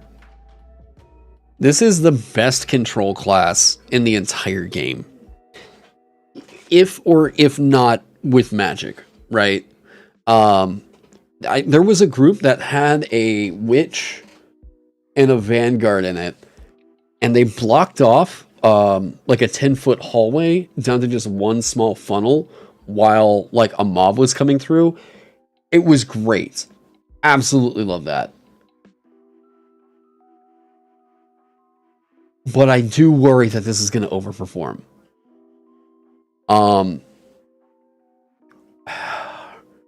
Part of this is nerfs. There are some slight nerfs. Things are getting moved around, and this is the only class in which an entire feature got removed. And part of that was because it just doesn't really need to be in here anymore. But another part of this is it's bloated. It feels a bit bloated right now. And that was, yeah, yeah, right. Rampant Charge should probably use your action, to be honest.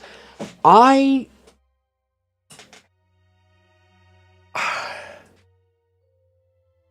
only reason I disagree is because that suddenly gets a little bit cluttered with how are you going to use it off turn, right? Like, you could spell that out in the mechanic. Maybe that would be the future, like, fix or something.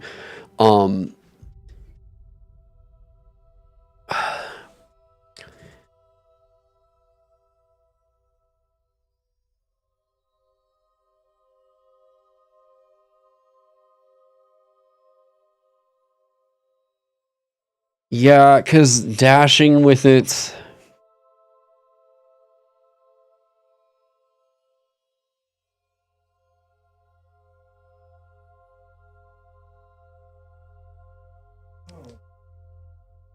This could say... Bud? Yeah, I might need the break to take him out.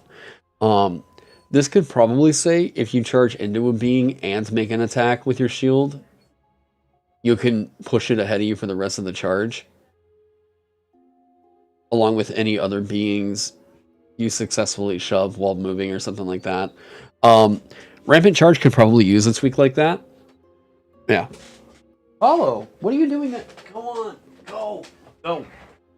Why are you doing that whenever I get on stream? It could use something like that maybe, where there is an action cost in there. It might need that. Maybe skip your move so you have to use your action to move. Yeah, when you played your Vanguard, I felt like, okay, I just clotheslined 8 enemies and now I need to use my action to attack. Yeah, yeah. That would probably be the last nerf.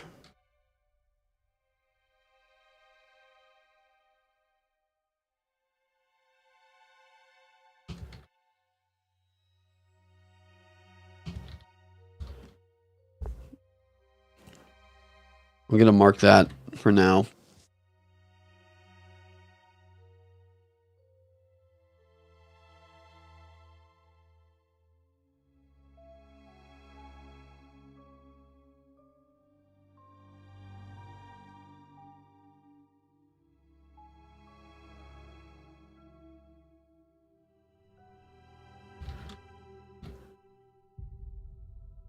Okay. Why not dashing as an action? What? That's the thing, is, even if you're not dashing, like, this is still scary good. Not only are you getting the positioning, but you can still shove them potentially up to an additional 10 feet after that. This just needs to hit and be the, like, bam, you can push it while you're moving, right? That's all it needs to be. It just needs that kind of cleaning up. Okay, so starting out from the top. Armored Titan. Armored Titan has some changes to keep rolls down while doing the tank thing. While you have heavy armor equipped, you gain the following benefits. You are considered large size for the purposes of shoves. If you successfully parry with a shield, you can shove the attacker as a part of the parry. No additional check required. This just cuts out... this cuts out a roll. You've already passed the check to parry it. Bam, there's a perk in there. Just whatever. And all it is specifically with the shield, you're parrying, hitting them with the shield, right? If you show, this is all the same right in there. Guard. when you take the hold action to move off turn while you only have shields equipped, you can make an attack to shove as a part of the move. This is just a clarifying couple words in here, right? Why does that need to be linked to heavy armor? Which one? If you successfully parry with a shield, you can shove an attacker as a part of the parry. I was considering that to be because you're like this big dude, big heavy dude, right? That was kind of about it. As to why it needs to be in there tied to that, I guess it doesn't. I guess it might not. Maybe that could go into guard, but then like guard would suddenly have like 2 quote-unquote features in it. Whereas now we have a bulleted list that we can kind of maybe. I don't know. That could probably use some resorting. We'll figure that out later. Rampant charge is getting it got some word reduction, but yeah, I can see why it would need a little bit more in here. There is just clarification as to you can use the rest of your speed to move up to the speed used. Very clearly saying this can only work once per turn. Originally this said only once per turn, and now that we've included this, it's very clear that it cannot work more than once per turn anyways. So yeah. Untouchable got changes for the new parry. Whenever you successfully parry with a shield, you reduce the damage dice from the attack by 2 instead of 1. For the current parry mechanic, it's just removing 1 die, one of the damage dice, but now with this one, you're removing 2. That's about it. I think the Vanguard had the most narrow fantasy out of any class. There has to be way more there are way more concepts you could build around a sorcerer or fighter or a hunter around. I feel possibly. This more so I feel like the Vanguard like subclass identity would be built around like, why are you protecting? How do you protect? Maybe. But yeah, it is a fairly narrow one, but we still got some subclasses out of it. Now, Ever Ready just got adjusted. It's now at 5th level. The benefit from 2 shields mechanic was also moved over to Towering Colossus. It was just as I was reading through it again, I was like, oh yeah, that's really weird that the shield mechanic is in here and not with the other shield mechanic. Weird. So that got to change. Muster for Battle got removed. Action economy acts entirely differently in Vagabond. So because of that, this didn't need to be in here. Because you're parrying, right? Pugilist is also narrow, to be honest. Yeah. Because you're parrying, and that's essentially getting you a quote-unquote attack. I just don't think that this needs to be here. Yeah. Paladin went split up, and the Paladin is too bloated. Paladin split up, but split up, and the Paladin is too... Interesting. Okay.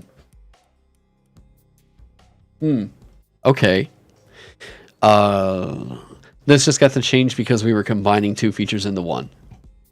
Bingo bango. Martyr is in the game now. The Martyr has been ported from the 5e Vanguard. This one will likely need playtesting ASAP for those interested in checking this class out. This is a Divine Thorn tank in a way. Things hit you, you accumulate holy energy, you blow it up on them. You are a moving holy nuke. That is the Martyr. Vexeter, this is an Arena Lord, Taunter, Gladiator type dude. You are tanking, but you're also trying to taunt tank, right? Yeah, big defender of holy and divine smite, right? Okay. Which is... Which worries me.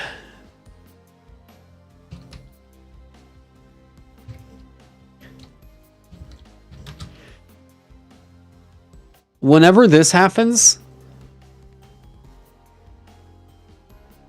whenever the only thing that I'm really hearing back is like, it's fun, it feels good, it's fun, it's fun, that makes me worry.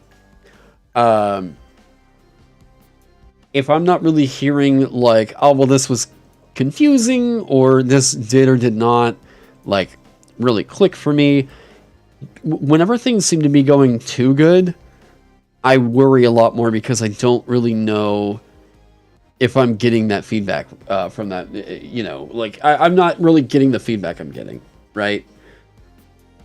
So yeah, walking holy hand grenade, yes. So the witch is one that I'm going to say, like, witch, wizard, and pugilist, vanguard, and hunter are the ones that I would really like to see in this next phase play tested. The witch in particular, everything's good. Conjure animals.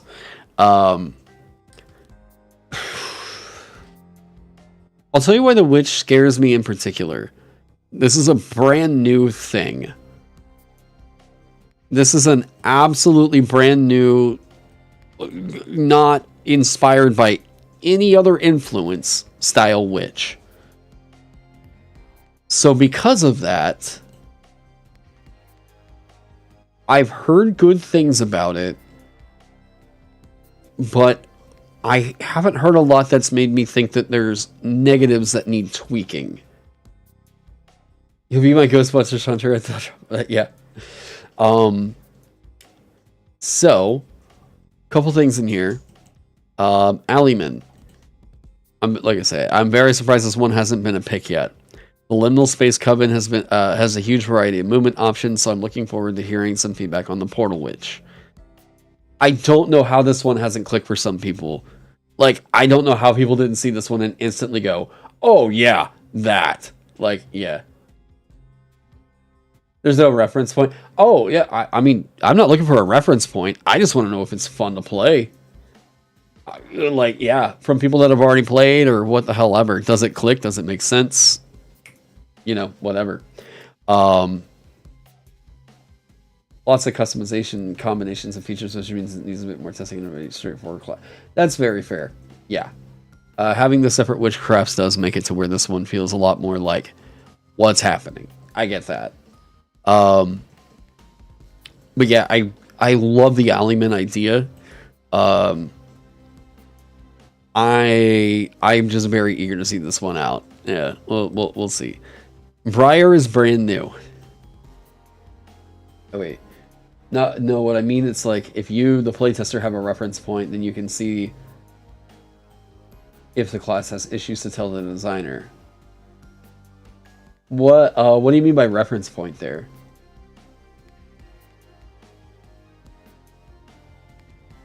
You've been playtesting the same character for a few sessions, so if it wasn't for that, I probably would have picked it up by now.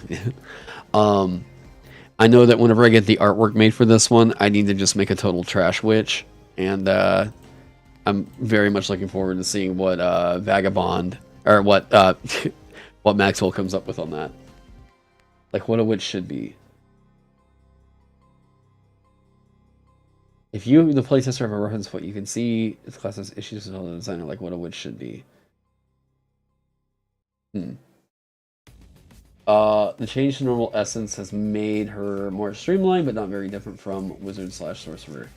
Oh, see, I kind of super disagree there. Hex is extremely good. The thing is, if you're wanting to play an indirect caster and like go heavy debuff, this is the class to do that with. Unlike everybody else, they don't have to like only focus on one casting of an essence to do specifically the negative effects. The wizard gets some benefit to multi-focusing, but this is the one that gets it so early, and they're not limited by how many things they can focus on. Like, whoa. Yeah, which, aka fuck this guy in particular. Yeah, That's the whole thing. Witch is just, their hex is a big box. And every time that they hex something, they can keep stacking on negative effects of like whatever they're casting through their Maleficium into that hex. So like while Wizard might be able to like charm and frighten somebody at later levels, Witch is able to charm it, berserk it, confuse it, frighten it, burn it. Like, yeah. That's where Witch gets scary. They're a build a curse class. So, I get the complexity. But yeah. Yeah. One sec. We're gonna go put these nuggets up in the fridge so they don't go bad. And I will eat them later.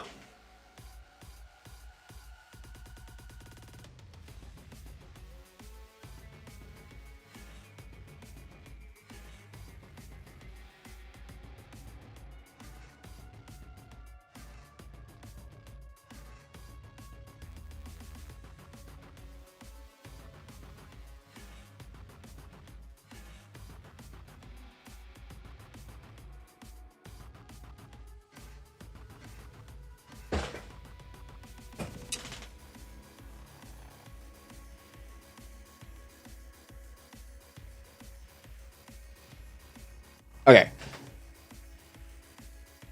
Test every STD.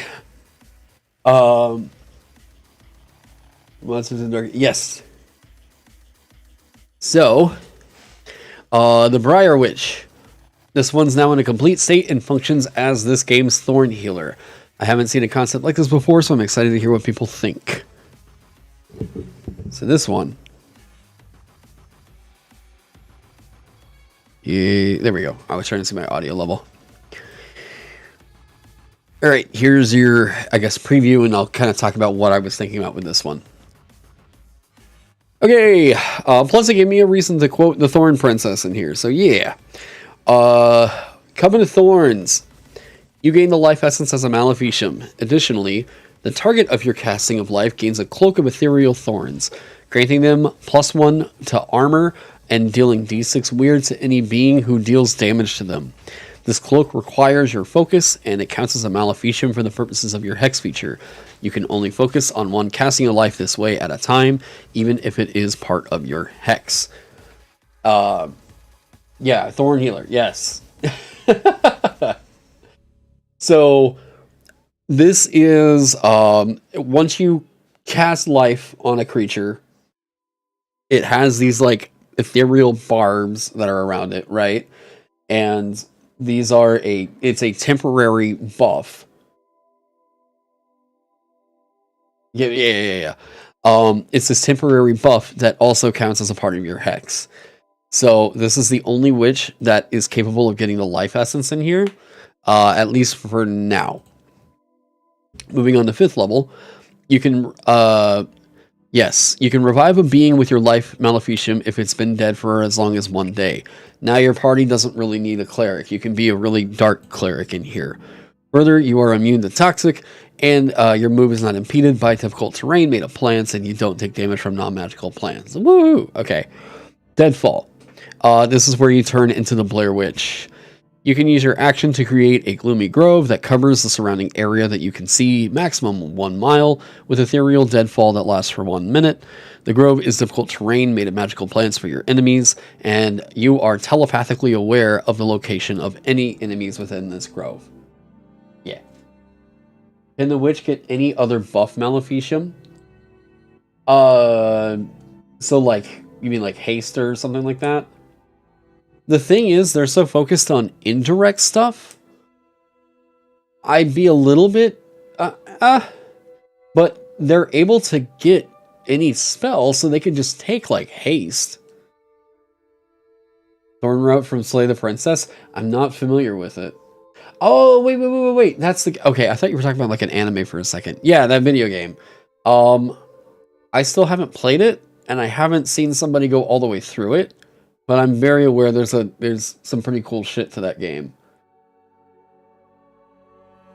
But for Briar, you need to use your hex on an ally, right? Okay. No. It requires your focus, and it counts as a maleficium for the purposes of your hex feature. What this means is you can cast this and focus on it as a part of the hex, but it does not have to be the target of the casting.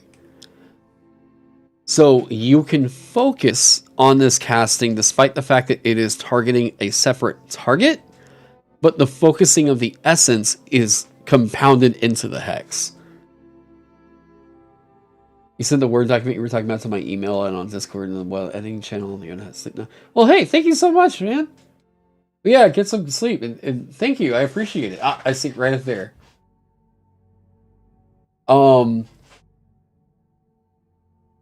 Yeah, time to play a hex buffer. Yes.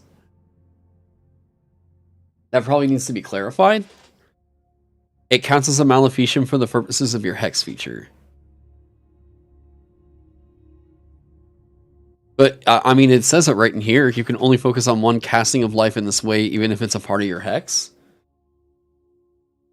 Yeah, you can have this up while you're hexing somebody.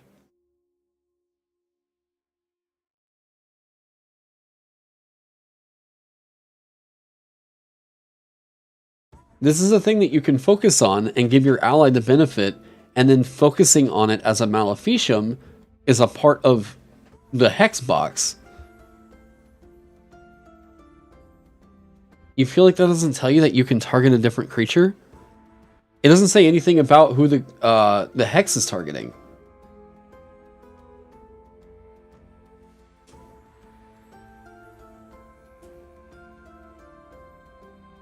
Hex is just a container for the focuses. When we get the Hexbox one, yes.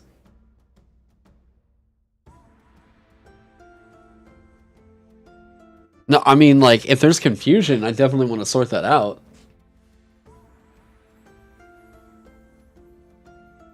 Because, like, if there's a way to convey that better, then I'd like to figure that out.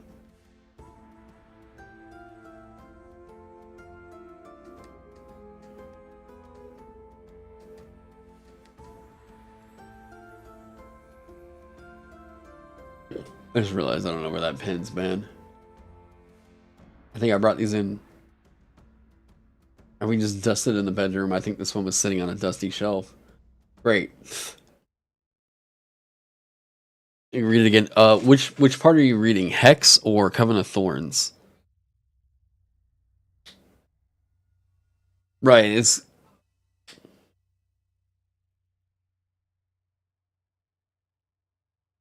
The hex's target is never specified. It can be assumed. When you cast a Maleficium, you can hex the target before the Maleficium affects it. While it being bears your hex, the following rules apply. You must focus on the hex and make cast checks to do so. If you afflict the target with the effect of a Maleficium, the effect lasts while you're focused on the hex.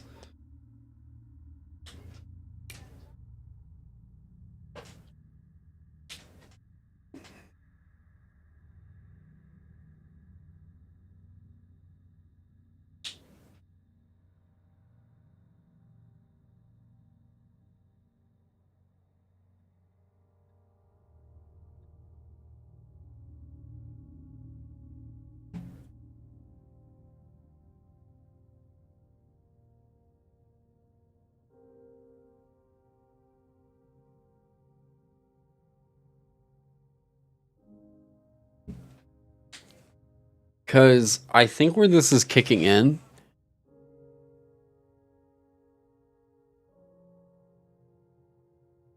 Maybe that's what's causing the confusion?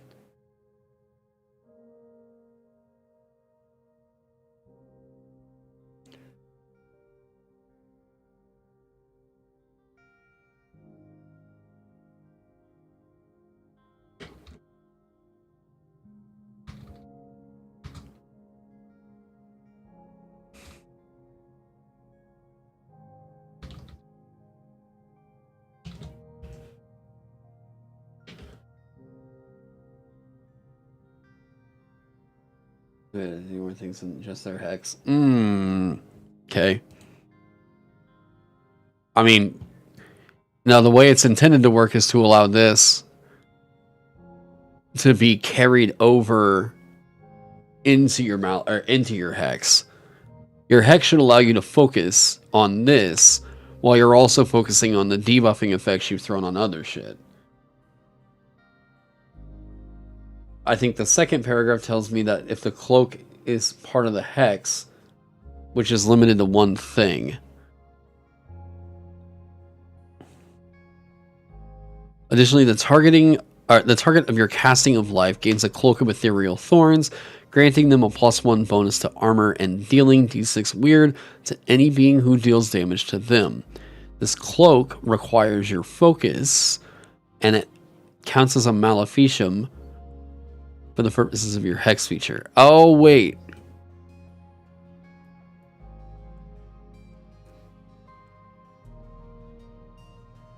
Okay, so here's the deal. This is the initial trigger.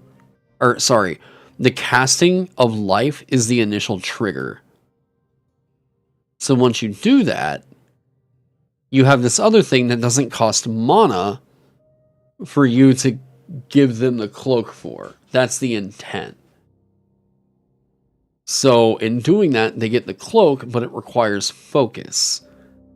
And because of that, the cloak counts as a maleficium that you are focusing on with hex. Is this too many separate moving parts in a feature? Because that's kind of what I'm getting the impression of.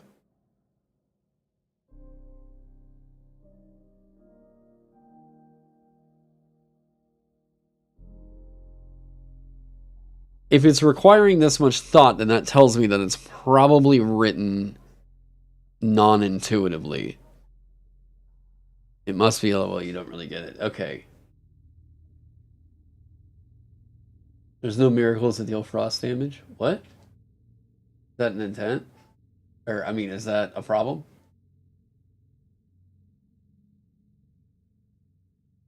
Because that should be the people that are getting all the, you're not going to get every damage type covered by all the different arts.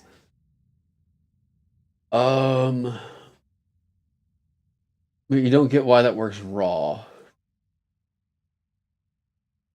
Alright, I'm going to mark that down as something I need to probably address. Okay. Vagabond. Alright, from there, Wizard. Okay. Wizard's got to get some playtesting.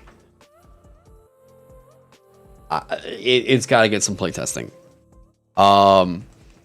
A lot of people are gravitating towards the Sorcerer. And I'm not sure what's happening with... Why we haven't also had as many Wizards either. So...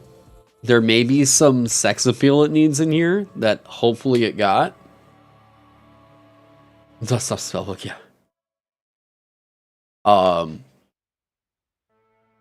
This one's gonna be getting some pre-gens out there. I want to make sure that Necromancer works. The other one is going to be the Abjurer. Abjurer also needs to absolutely hit. Counts as a maleficium for the purposes of your hex, is where people are getting snagged on. It's the cloak. I think it's because it's the cloak and not the essence. Maybe. I'll figure that out later. Moving on from there. So that's all the different classes over here in gear. I had a spot in here where I thought this is going to solve a little hiccup around equipment and item slots, and it wasn't really as big of a deal as I originally thought it was going to be. I just removed the first ones free. Yeah, armor no longer hinders cast checks for the wearer. Encumbrance is handling all that.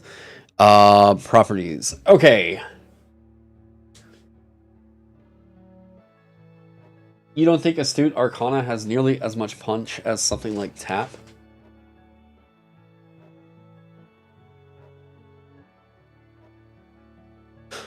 You can chase one of your spells known as a scene task if you aren't fatigued. You must have a spell book or spell scroll that contains the new spell to do so. So you've got more flexibility than what the sorcerer gets.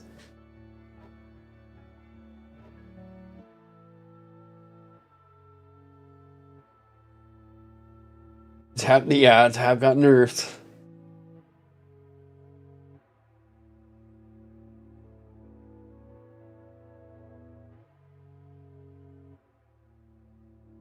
I mean, man.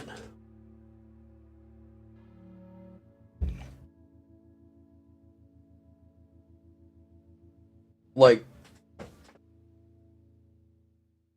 don't you need to find a spell scroll or spell book or scroll to do that? I mean, you could just make one as a shift task. Yeah, 6 hours.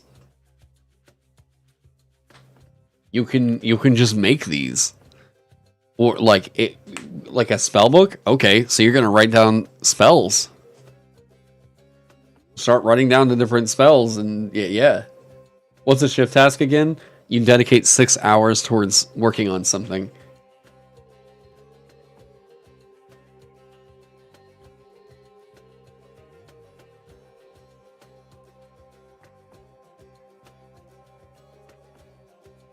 Is that in the crafting section? Like the specifically that a wizard can make spells, spellbooks and scrolls? You lose spells if you lose the worker. No. It's not the 5e bullshit. Those are spells, write them down. You can write down other ones in the spellbook that you have, yada yada yada. And you can swap spells known as a scene task. This has got spell versatility that sorcerer just doesn't. Page Master only comes after you get Astute Arcana. That's why it's weird, you think? Oh, I keep forgetting I'm not in design right now. Oh, come on. When you make an Arcana or Lore test, you begin the test with one pass check. Further, you can spend the crafting shift. Oh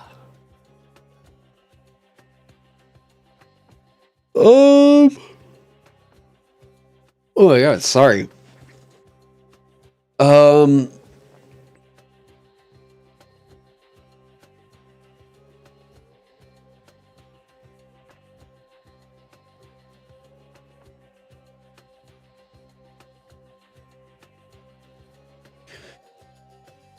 Yeah, that top part of it, maybe Wizard does need a bit of shuffling with like Page Master coming up here, because I'm pretty sure that's where Rogue is getting their one pass check thing. Okay, maybe. Is scene task like a Dragonbane stretch? Yes. Yep, 10 minutes to do a thing. Yep. Wizard has spell versatility and sorcerer has spell potency. Yep. Spell fuckery. Okay. I'll take a look at that.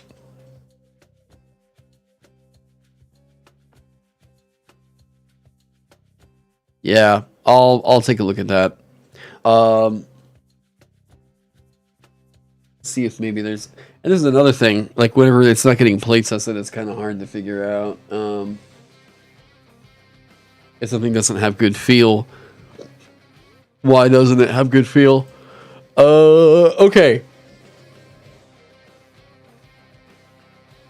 30 more minutes and then we're good. Okay, so block cleaned up edits now implemented with a parry mechanic, now a property that deals the damage die, doubles the damage die when you for a parry. This is actually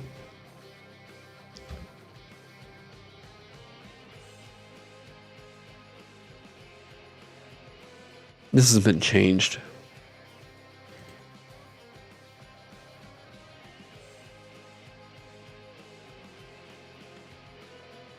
I thought it was.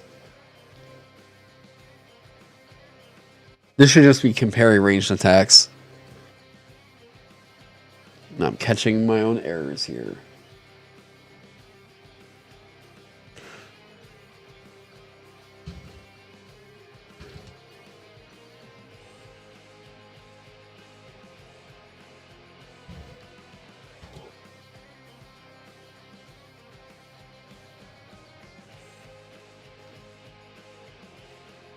Okay, Brutal's been cleaned up with some edits. Yep. Can benefit from focus earlier, like moving around their AoEs, for example.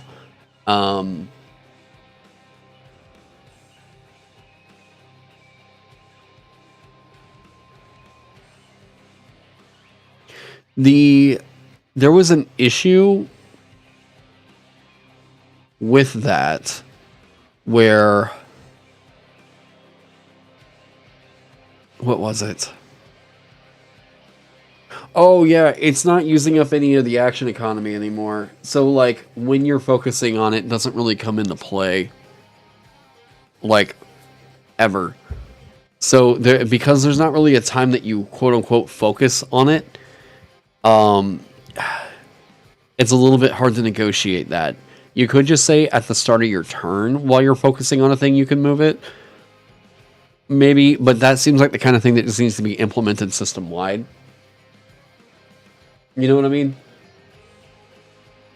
Oh my god. Cleave. Okay.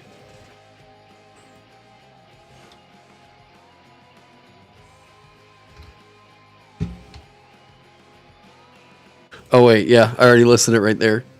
All right, those of you that got to do this for 24 hours, that was very funny. I hope you had fun. It immediately got reverted.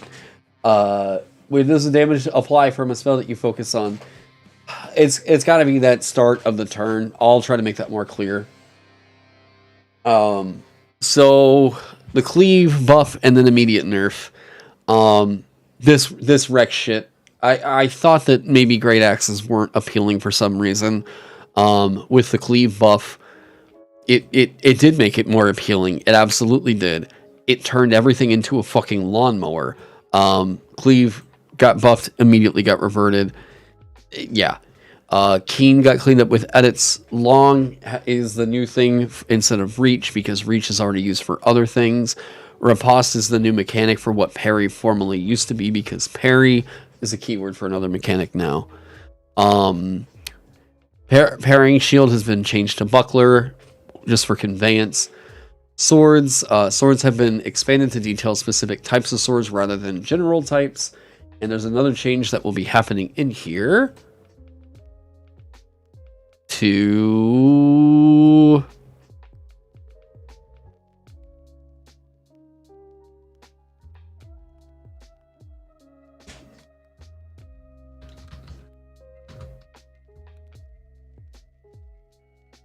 yeah, I don't know what I was originally looking at. Saber, this needs to be a one-hander. I don't know what saber images I was looking at that made me think it was a two-handed one. Okay. We now have the Garrote, and we have the, or Garrett, however you want to say that, and the net is here now. The Entangle property was added.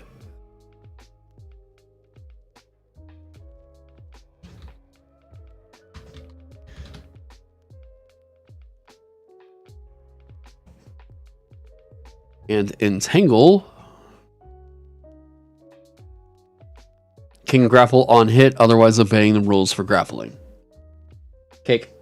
Yeah, Barbarian went burr. Alright.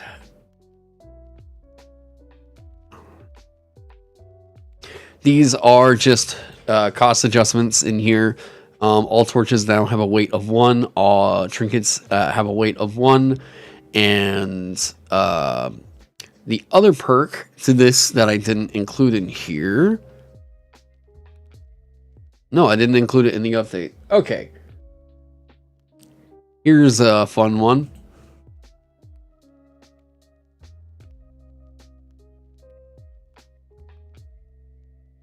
starting packs. This should give you an entire loadout, depending on what kind of starting pack you go with. This will give you a basic loadout for a quote-unquote build here. As you'll see, like, monk starting pack is 2 katars, a staff, and light armor. You take this on a rogue, you're going to be feeling like a monk. I promise you. Promise you. Yo, like, rogue assassin, you're going to feel like a ninja. Do it to it. So these starter kits, I've listed them all out with the wealth that it costs in order to, with the 3 gold in your starter kit. If you spend it on one of these packs, this is how much you'll have left over. And then the occupied slots is how many it occupies while you're wearing the backpack that comes with it. Right? Let's give you no idea what items to get. Yeah. It's in here now. Also, if you wanted to, it's all on a D66 table, so you can just randomly roll if you just want to go for that. All right, let me go back here. Alchemical items, polymorph potion now lasts for CD6 rounds instead of 1 minute. There's very few things that are lasting for this unless it's supposed to be an entire combat. Consumers now maintain their health. The effect explicitly states that you gain its stats, actions, and abilities. Yep. Relics. This is the super fun one, I think, in this.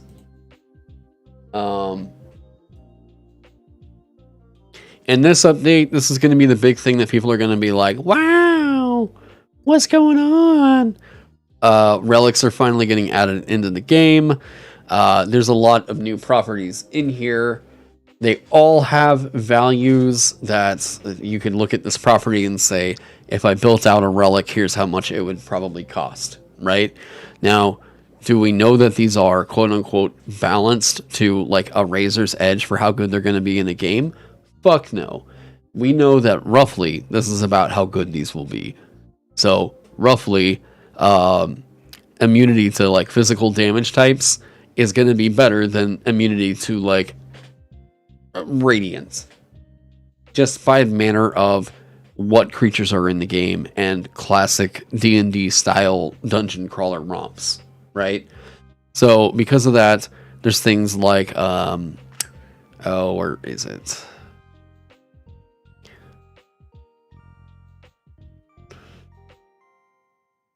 Immune. So if you look right here, physical, this is immune. This is granting you immunity to an indicated damage type. If it's like either like blunt immunity or whatever, it's going to cost you 30,000 gold. That's absolutely crazy awesome strong. That's a ton of attacks in the game. Yeah, monk is also meaning infinite. Yeah, exactly. Pierce, sonic, or toxic, right? Elemental or occult. This is like decay, radiant, or weird, right? So you can think of it as common, uncommon, rare damage types, right? Movement. These are all categorized by what I think you could kind of loosely categorize these properties into. So movement, these are all things that are going to augment your speed or augment the way in which you move. So swiftness grants bonus to speed. Yeah. So, moving forward, there will be more relics that are added. I hope to add at least 5 every time we do an update. So, hopefully by the end of this will be about like a, 5-6 page section of the book right here. Now, oh man, a bunch of different stuff added into the game there. Okay. This perk.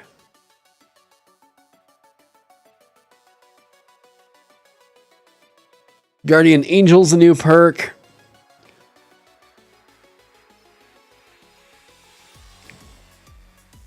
If one of your allies is targeted by an enemy, you can spend 1 luck to make an attack with a ranged weapon you have equipped. If you hit, your ally has favor on any defense check forced by that enemy this turn. Okay. This is the classic fantasy of like someone's running up on one of your buddies or whatever, and someone from out of nowhere just snipes and blows their brains out, and it's just, whatever. Or, like, knocks the weapon out of their hand or something like that. Guardian Angel is that, like, sniper up in the tree that's, like, saving your ass. That's what this perk was all about. You spend a luck, you get to make an attack, potentially helping out one of your buddies. This is, if you wanted to go hunter, this is going to be a way for you to get that fantasy moment of like, yeah, right?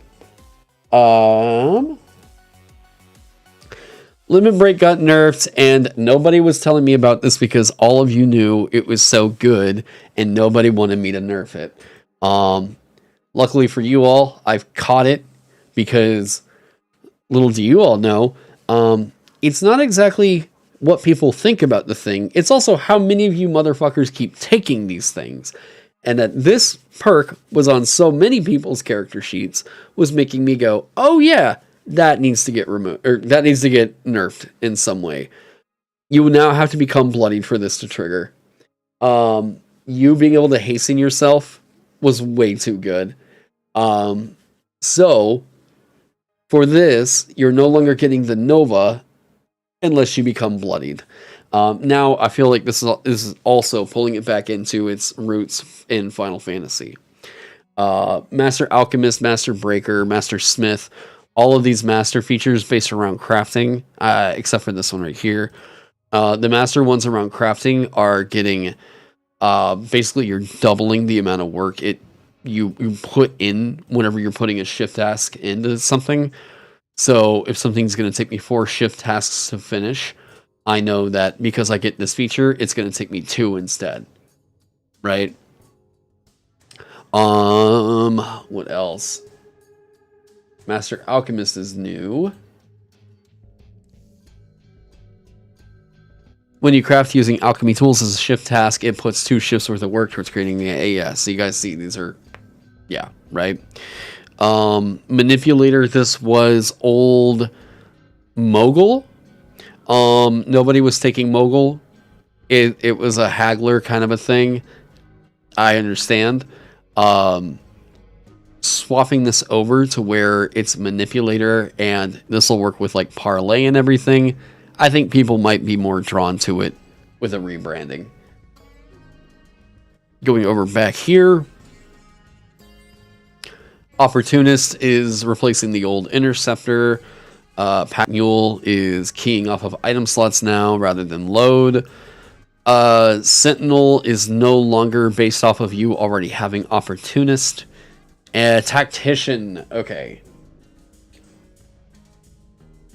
Tactician got a change. You can make one of your attacks with the attack action by issuing a command, choosing from the following list. The benefits of a command you issue last for the combat or until you issue another command.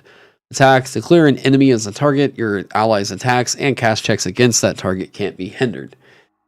There's not a whole lot of effects in the game that are saying can't be hindered, and the feedback was that this just did not feel like this was super fair whenever it ate so much of Bard's lunch with Inspiring Anthem.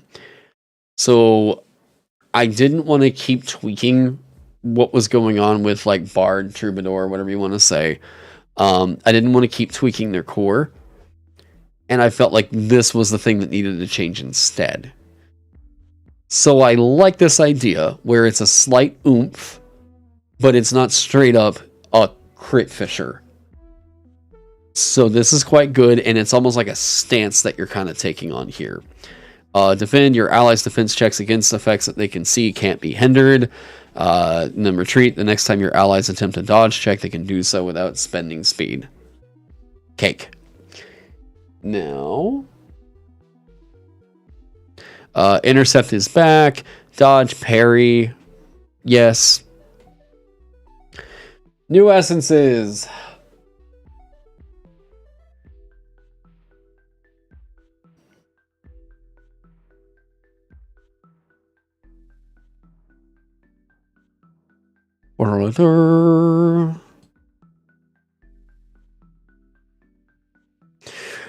Blight, you're now, people were giving feedback there weren't enough toxic spells.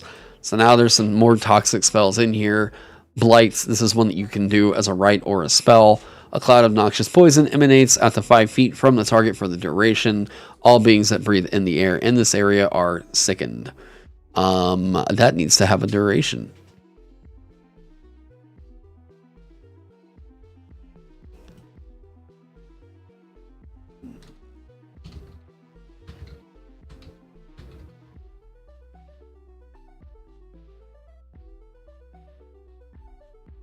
Yep. Moving on from there. Disintegrate. We didn't have a whole lot of decay. Disintegrate, pretty cake. A non-magical object of negligible weight that is destroyed, that is the target of this essence is destroyed. The weight of the target can increase by spending mana, increasing by 1 per mana spent to do so. And it also just does decay. It's a spell. There you go. The next one up on deck is going to be Erupt. New fire spell. Now I think we have 3 or 4, I think. So fire, magma coats the nearest surface to the target for the duration, minimum of 5 foot square, causing it to be difficult terrain that deals d6 fire the first time a being enters the area on a turn, and when it ends its turn in the area. You make a tiny eruption. It's hard for things to move. Things burn whenever they're in there. Erupt, make magma. Go for it. Let's see what happens. The next one up. Frostbite. This is a way for you to inflict burning frost. Oh, did I say frostbite? It should be frostburn. There we go. It's a rite or spell. Damage type is frost. The target is burning. CD4 frost for the duration, minimum 1 round. Ending early if they take fire or are in sweltering heat. Its speed is halved while it is burning this way. The target is instead burning. CD6 frost on a crit. Hopefully that feels unique and fun. Ghost fire.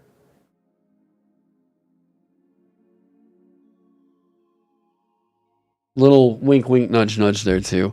Deals decay. The target sheds moonlight at the 10 feet for the duration. Any shape change being is burning. CD6. I don't think that this needs to be radiant. Actually, I need to figure out if I want that to be decay.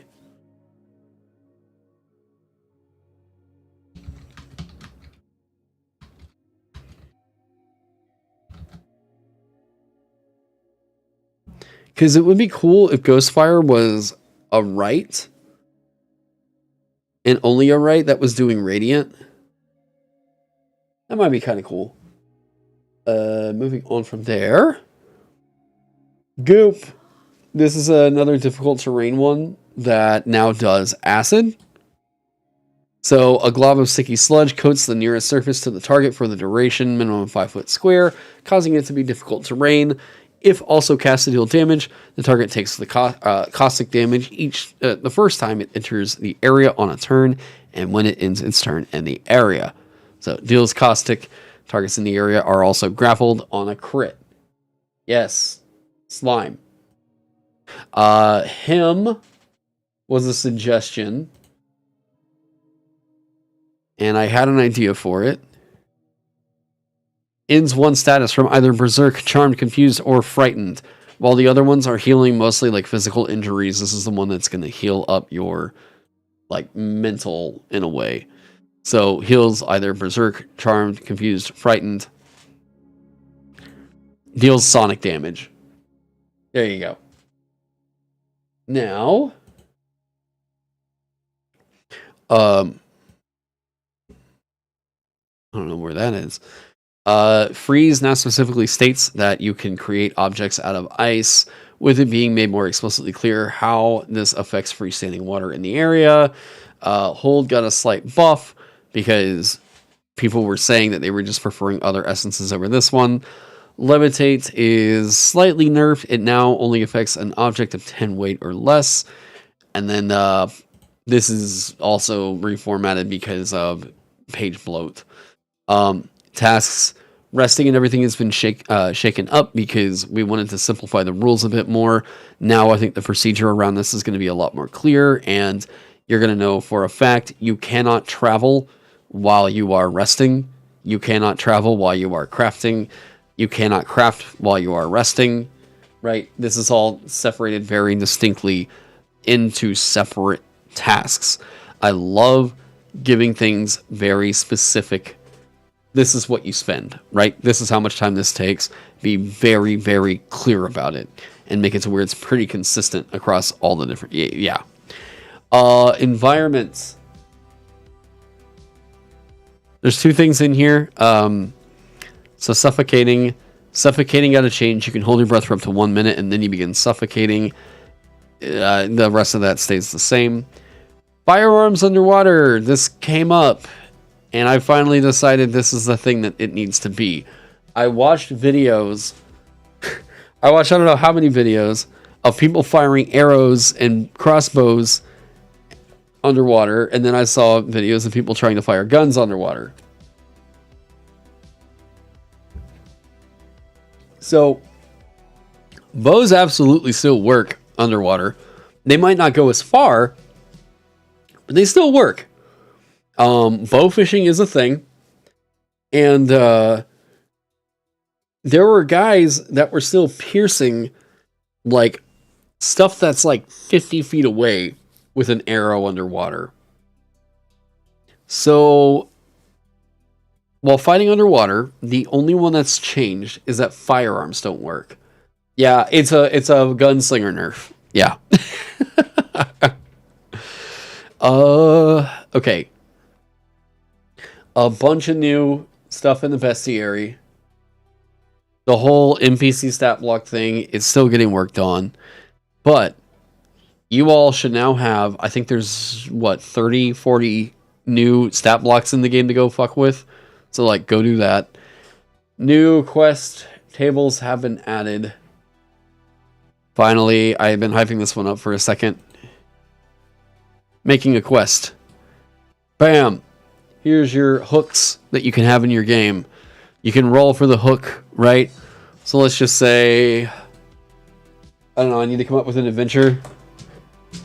I should have had D6s ready for this. Okay, first roll. 44. They are fetch, rescue an endangered monster. What is our monster? We have to rescue an endangered primordial. Okay. Rescue an endangered primordial at the haunted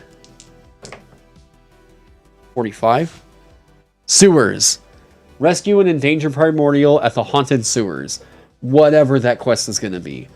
But this is supposed to just be a fantasy prompt generator for you right here. Quickly, easily make a quest based off of whatever these quick prompts are. I love this so much. I'm very, very happy with this table. This collection of tables, rather. Are these tables available for other people to use? Not just yet. I mean, I am still working on this stuff. I also would really request that while I'm still in active development, that nobody's really pulling stuff from the game just yet. Nothing's quite done, and I still haven't had the chance to really release it and publish it on my own. So there's stuff from Vagabond that I will be releasing into Creative Commons, but that's not released just yet. So everything's still under my copyright at the moment. Now, I think with that,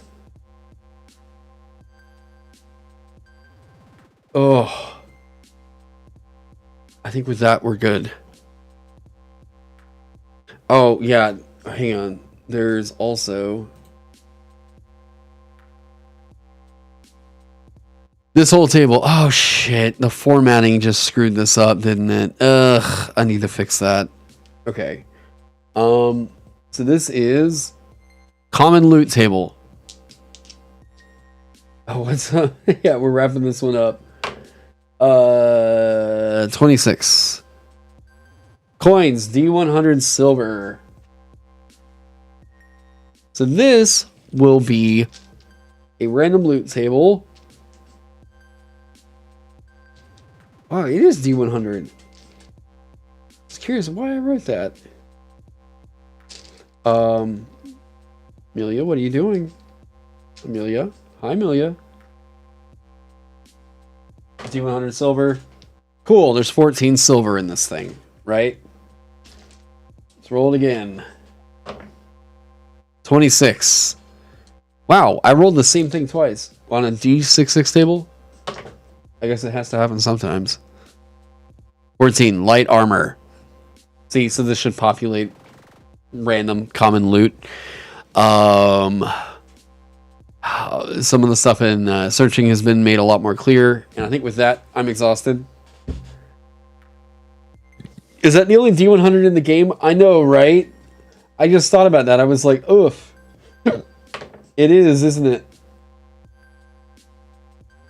Just, I'll tell people roll 2d10s. 7, 3. There we go. I'll make a D1. It's going to be a D10-10. Okay. Now,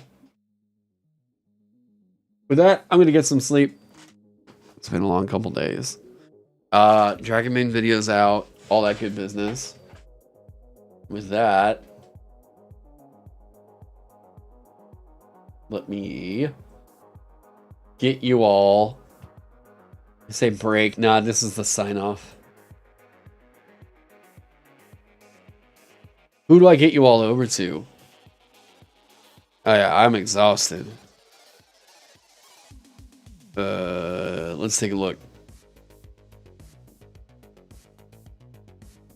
Who be streaming? I'm not gonna send you all over to Ludwig. Oh, Night Harrow's on. Hey, this is the guy I roomed with at Gen Con last year. Alright, cool. I'm gonna send you all over to Night Harrow. Go say hey, go be cool peeps. I'm about to do a shift task. I'm about to do 2 shift tasks. Go say hey. I appreciate you all for hanging out. Join up with the Vagabond Discord server, all that good business. And yeah, I'm gonna go sleep. Y'all have a great night. Oh, bye.